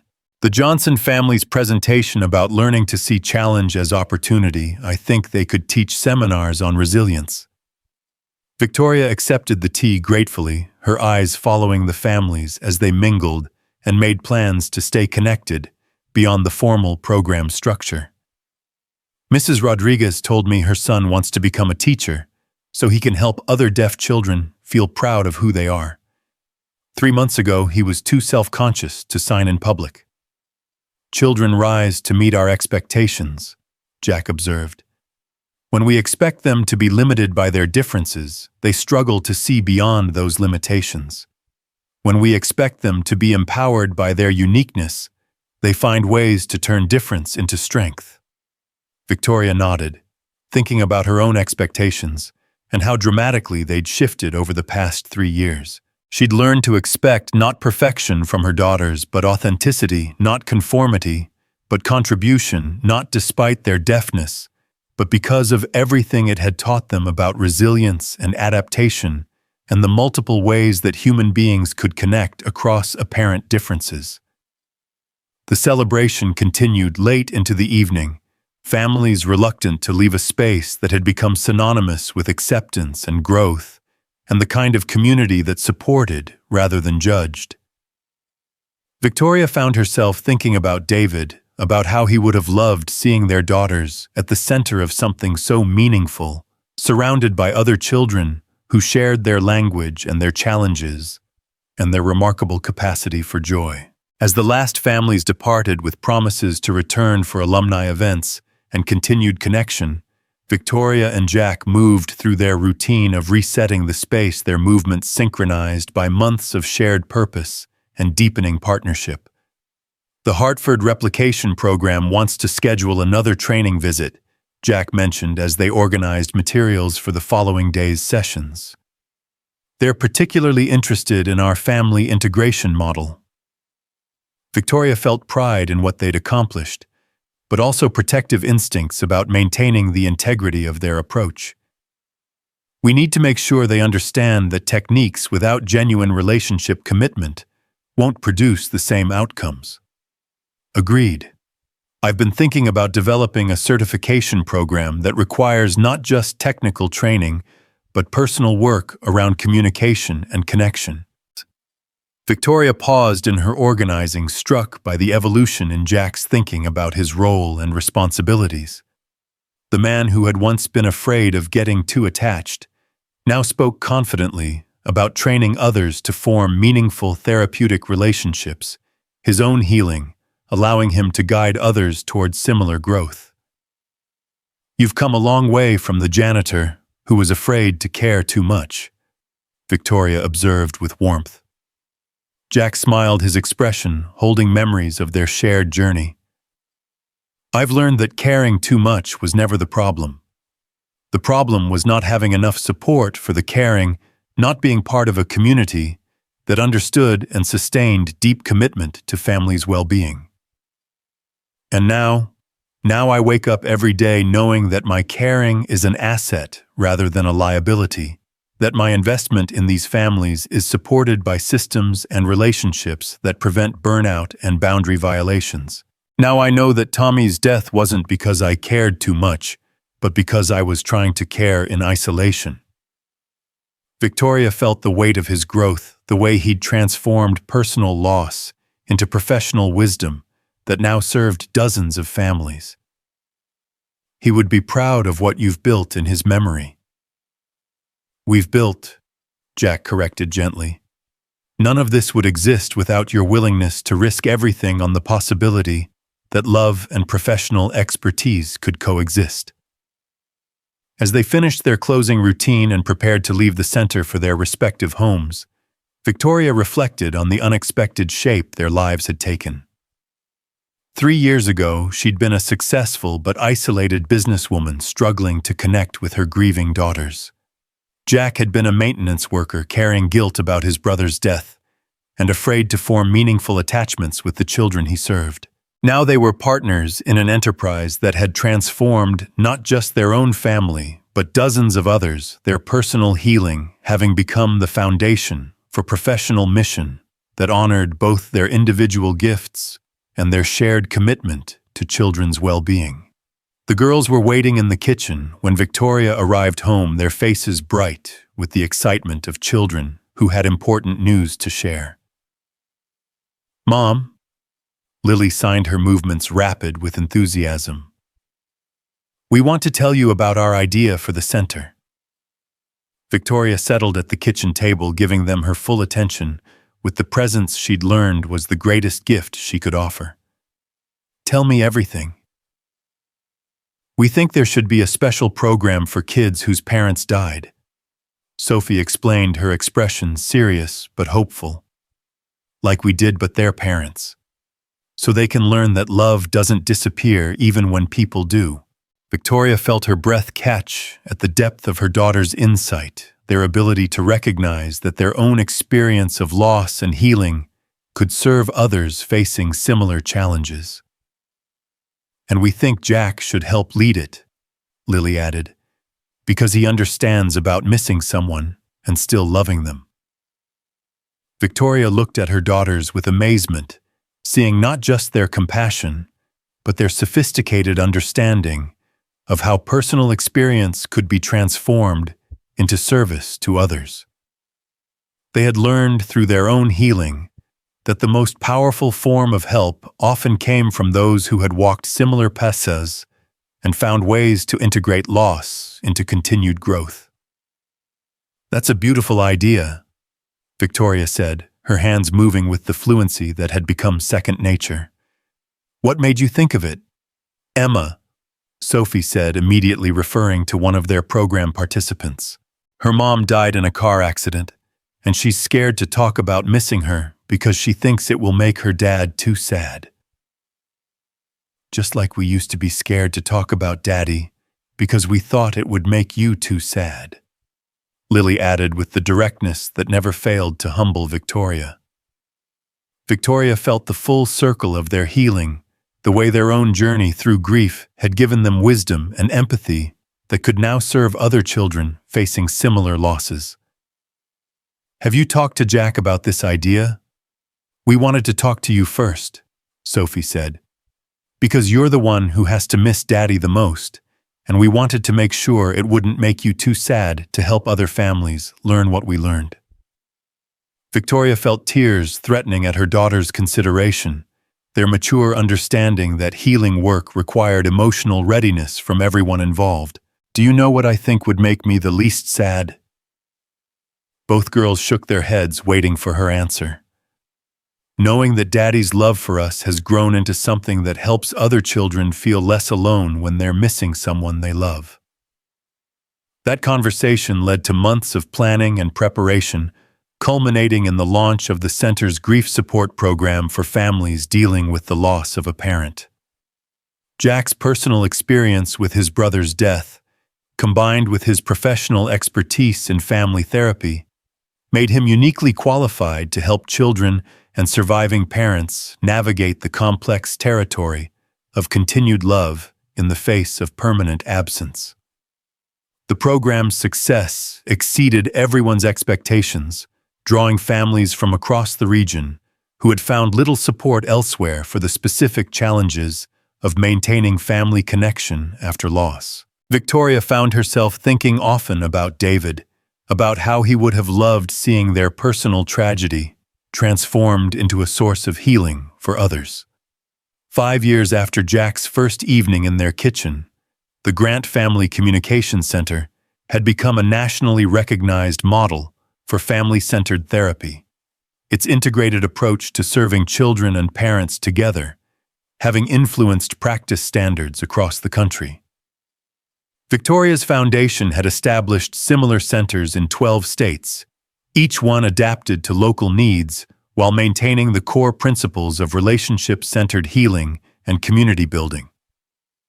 Lily and Sophie, now 12 years old, had grown into confident young women whose identity as deaf individuals was seamlessly integrated with their roles as advocates, students, and beloved daughters. They moved through the world with the assurance of people who knew they belonged, who understood their worth not despite their differences, but because of everything those differences had taught them about resilience and adaptation, and the multiple ways human beings could connect across apparent barriers. Jack had indeed become family, in the deepest sense his presence in their lives, a source of stability and joy that had enriched rather than complicated their relationships with each other. He and Victoria had never married, but their partnership, professional and personal, had proven that families could be built in ways that honored everyone's needs and gifts, that love could be expressed through commitment and shared purpose as powerfully as through traditional romantic structures. On this particular evening in December, Victoria stood in the center's main room watching families gather for their annual celebration, the space filled with children and parents whose lives had been transformed by learning to communicate in languages that transcended words. The walls were covered with artwork and photos chronicling 5 years of growth and healing testimonies to the power of relationship-centered therapy and community support.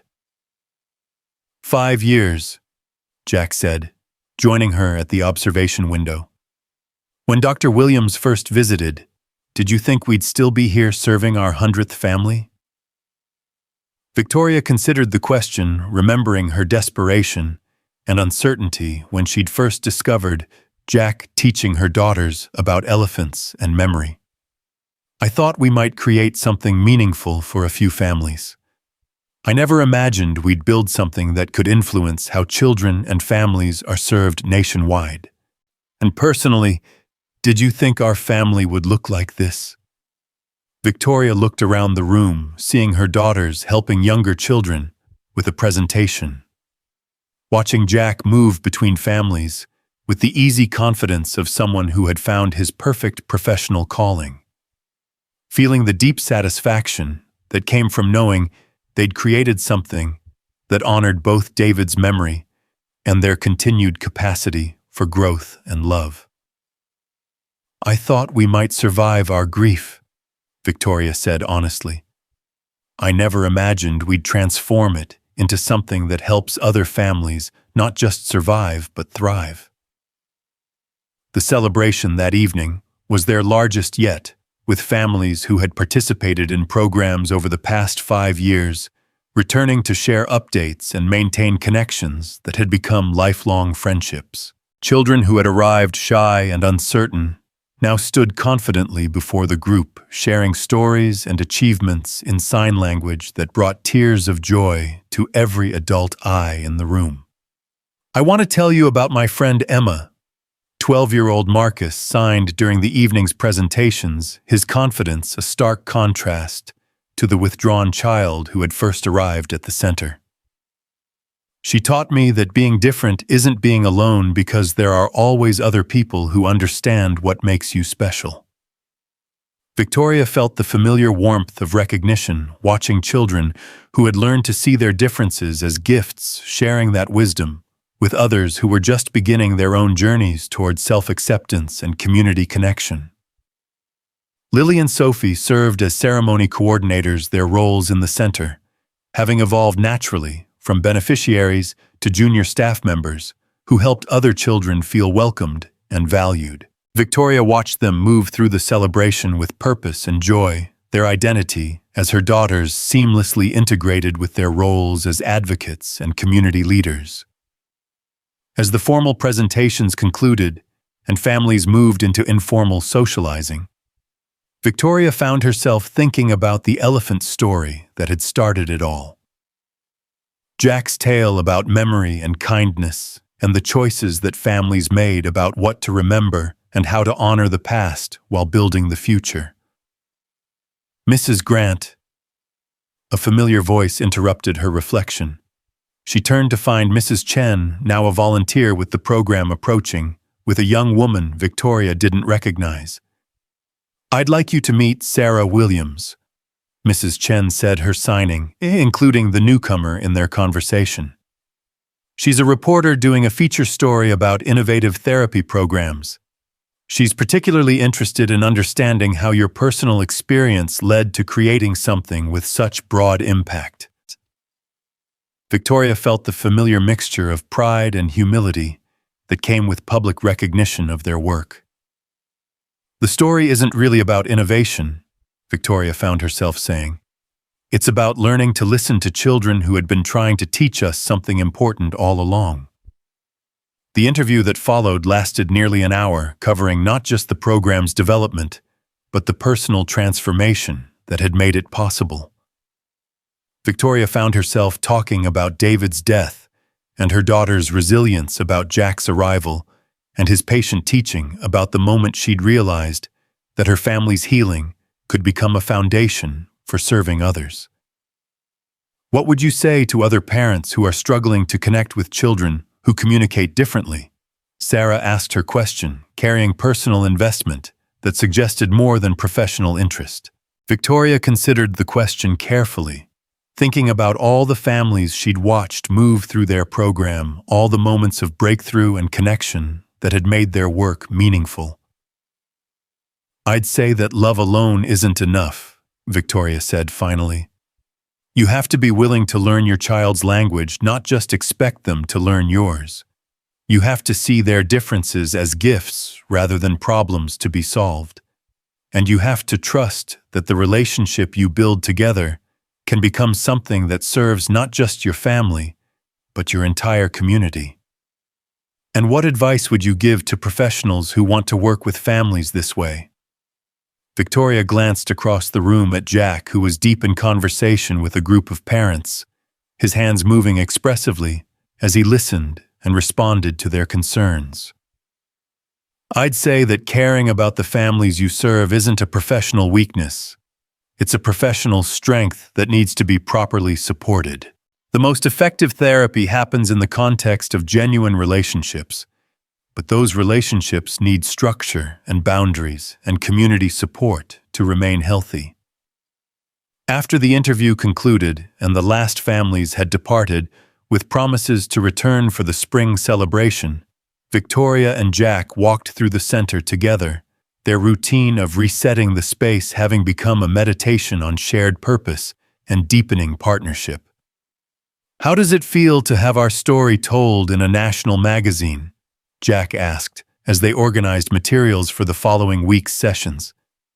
Victoria considered the question, recognizing that public attention brought both opportunities and responsibilities she was still learning to navigate. "It feels like honoring David's memory and the girls' courage. It feels like validating what we've learned about the power of families to heal together. And it feels like the beginning of something even larger." Jack added his expression, holding excitement about possibilities they were just beginning to explore. As they prepared to leave the center for the evening, Victoria found herself reflecting on the unexpected shape her life had taken. 5 years ago, she'd been a successful businesswoman who had lost her way as a mother struggling to connect with daughters who seemed unreachable despite her desperate love for them.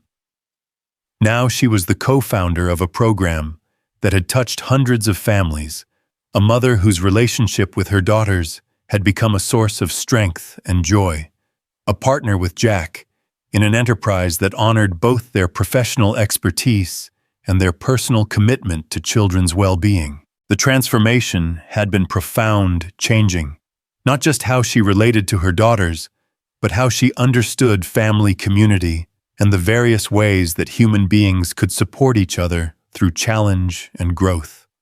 She'd learned that love expressed in the right language could indeed bridge any gap, that families could be built and rebuilt in ways that served everyone's deepest needs.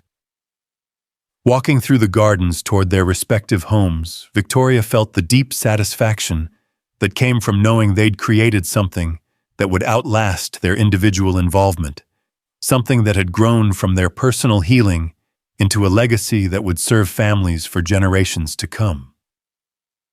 "Thank you," she said to Jack, as they reached the point where their paths diverged. "For what? For seeing my daughters clearly when I couldn't. For teaching us that love could speak every language. For showing us that families could be built in ways that honored everyone's gifts." Jack smiled, his expression holding the warmth that had first drawn her daughters to him years earlier. "Thank you for being willing to risk everything on the possibility that caring and professional excellence could coexist. For creating a space where children like Tommy and Lily and Sophie could be celebrated rather than merely accommodated." As Victoria continued toward the main house, she found herself thinking about the elephant story that had started their journey together, about memory and kindness, and the choices that families made about what to carry forward from their past into their future. She'd learned that grief could indeed be transformed into gift, that loss could become the foundation for service, that love properly supported could change not just individual families, but entire communities. The house was quiet when she arrived, her daughters long since settled into bed, with homework completed, and dreams full of tomorrow's possibilities. Victoria climbed the stairs to check on them, finding them both sleeping peacefully in rooms that reflected their growing independence while maintaining the connection that had become the cornerstone of their family's strength. In her own room, Victoria opened the window that overlooked the communications center, the building softly lit by security lights that revealed the sign her daughters had commissioned for the main entrance, "Where love speaks every language." The words had become not just a motto, but a lived reality, a daily practice that had transformed their understanding of family community and the power of human connection to transcend apparent differences. As she prepared for sleep, Victoria felt gratitude settle around her like a blessing. They had indeed lived happily ever after, though happiness had proven to be not the absence of challenge, but the presence of love strong enough to meet whatever challenges arose. They had learned to speak the language of love in all its beautiful forms, and in doing so, they had created something that would continue to serve families long after their own story had become part of the center's history. Tomorrow would bring new families, new challenges, new opportunities to demonstrate that healing happened in relationships, and that those relationships could be supported and sustained through thoughtful structure and genuine commitment. Victoria was ready for those tomorrows, knowing that whatever they brought her family had the tools and the community to meet it with grace and wisdom, and the kind of love that grew stronger through service to others. In the carriage house, Jack was settling into sleep, with similar gratitude, his own journey from isolated grief to purposeful service, having taught him that Tommy's death could indeed lead to something beautiful, that his capacity for caring could be an asset rather than a liability, when properly supported by community and structure, and shared commitment to children's well-being. And in their beds in the main house, Lily and Sophie slept peacefully, their dreams full of the confidence that came from knowing they were valued for exactly who they were, that their differences were gifts rather than limitations, that they belonged to a family and a community that celebrated their uniqueness while supporting their continued growth and contribution to the world around them. The Grant Family Communication Center continued its work serving families across the region and beyond its influence, growing through replication programs and training initiatives that spread their relationship-centered approach to therapeutic work. The principles they had discovered through their own healing, that love could indeed speak every language, that families could be built in ways that honored everyone's gifts. That healing happened in community rather than isolation became the foundation for a movement that transformed how children and families were served nationwide. Their story had become larger than their individual lives, a testament to the power of love properly supported to create change that rippled far beyond its original scope. They had chosen kindness over pride, connection over convenience, and in doing so, they had written a new chapter in the ongoing story of how families could grow and heal and serve others through the very challenges that had once seemed insurmountable. The elephant family had indeed learned to use their memories wisely, choosing to focus on the love that connected them rather than the losses that could have divided them. And in that choice, they had found not just their own healing, but a way to help other families discover the same grace, the same possibility, the same hope that love could indeed conquer all, when it was expressed in languages that truly mattered.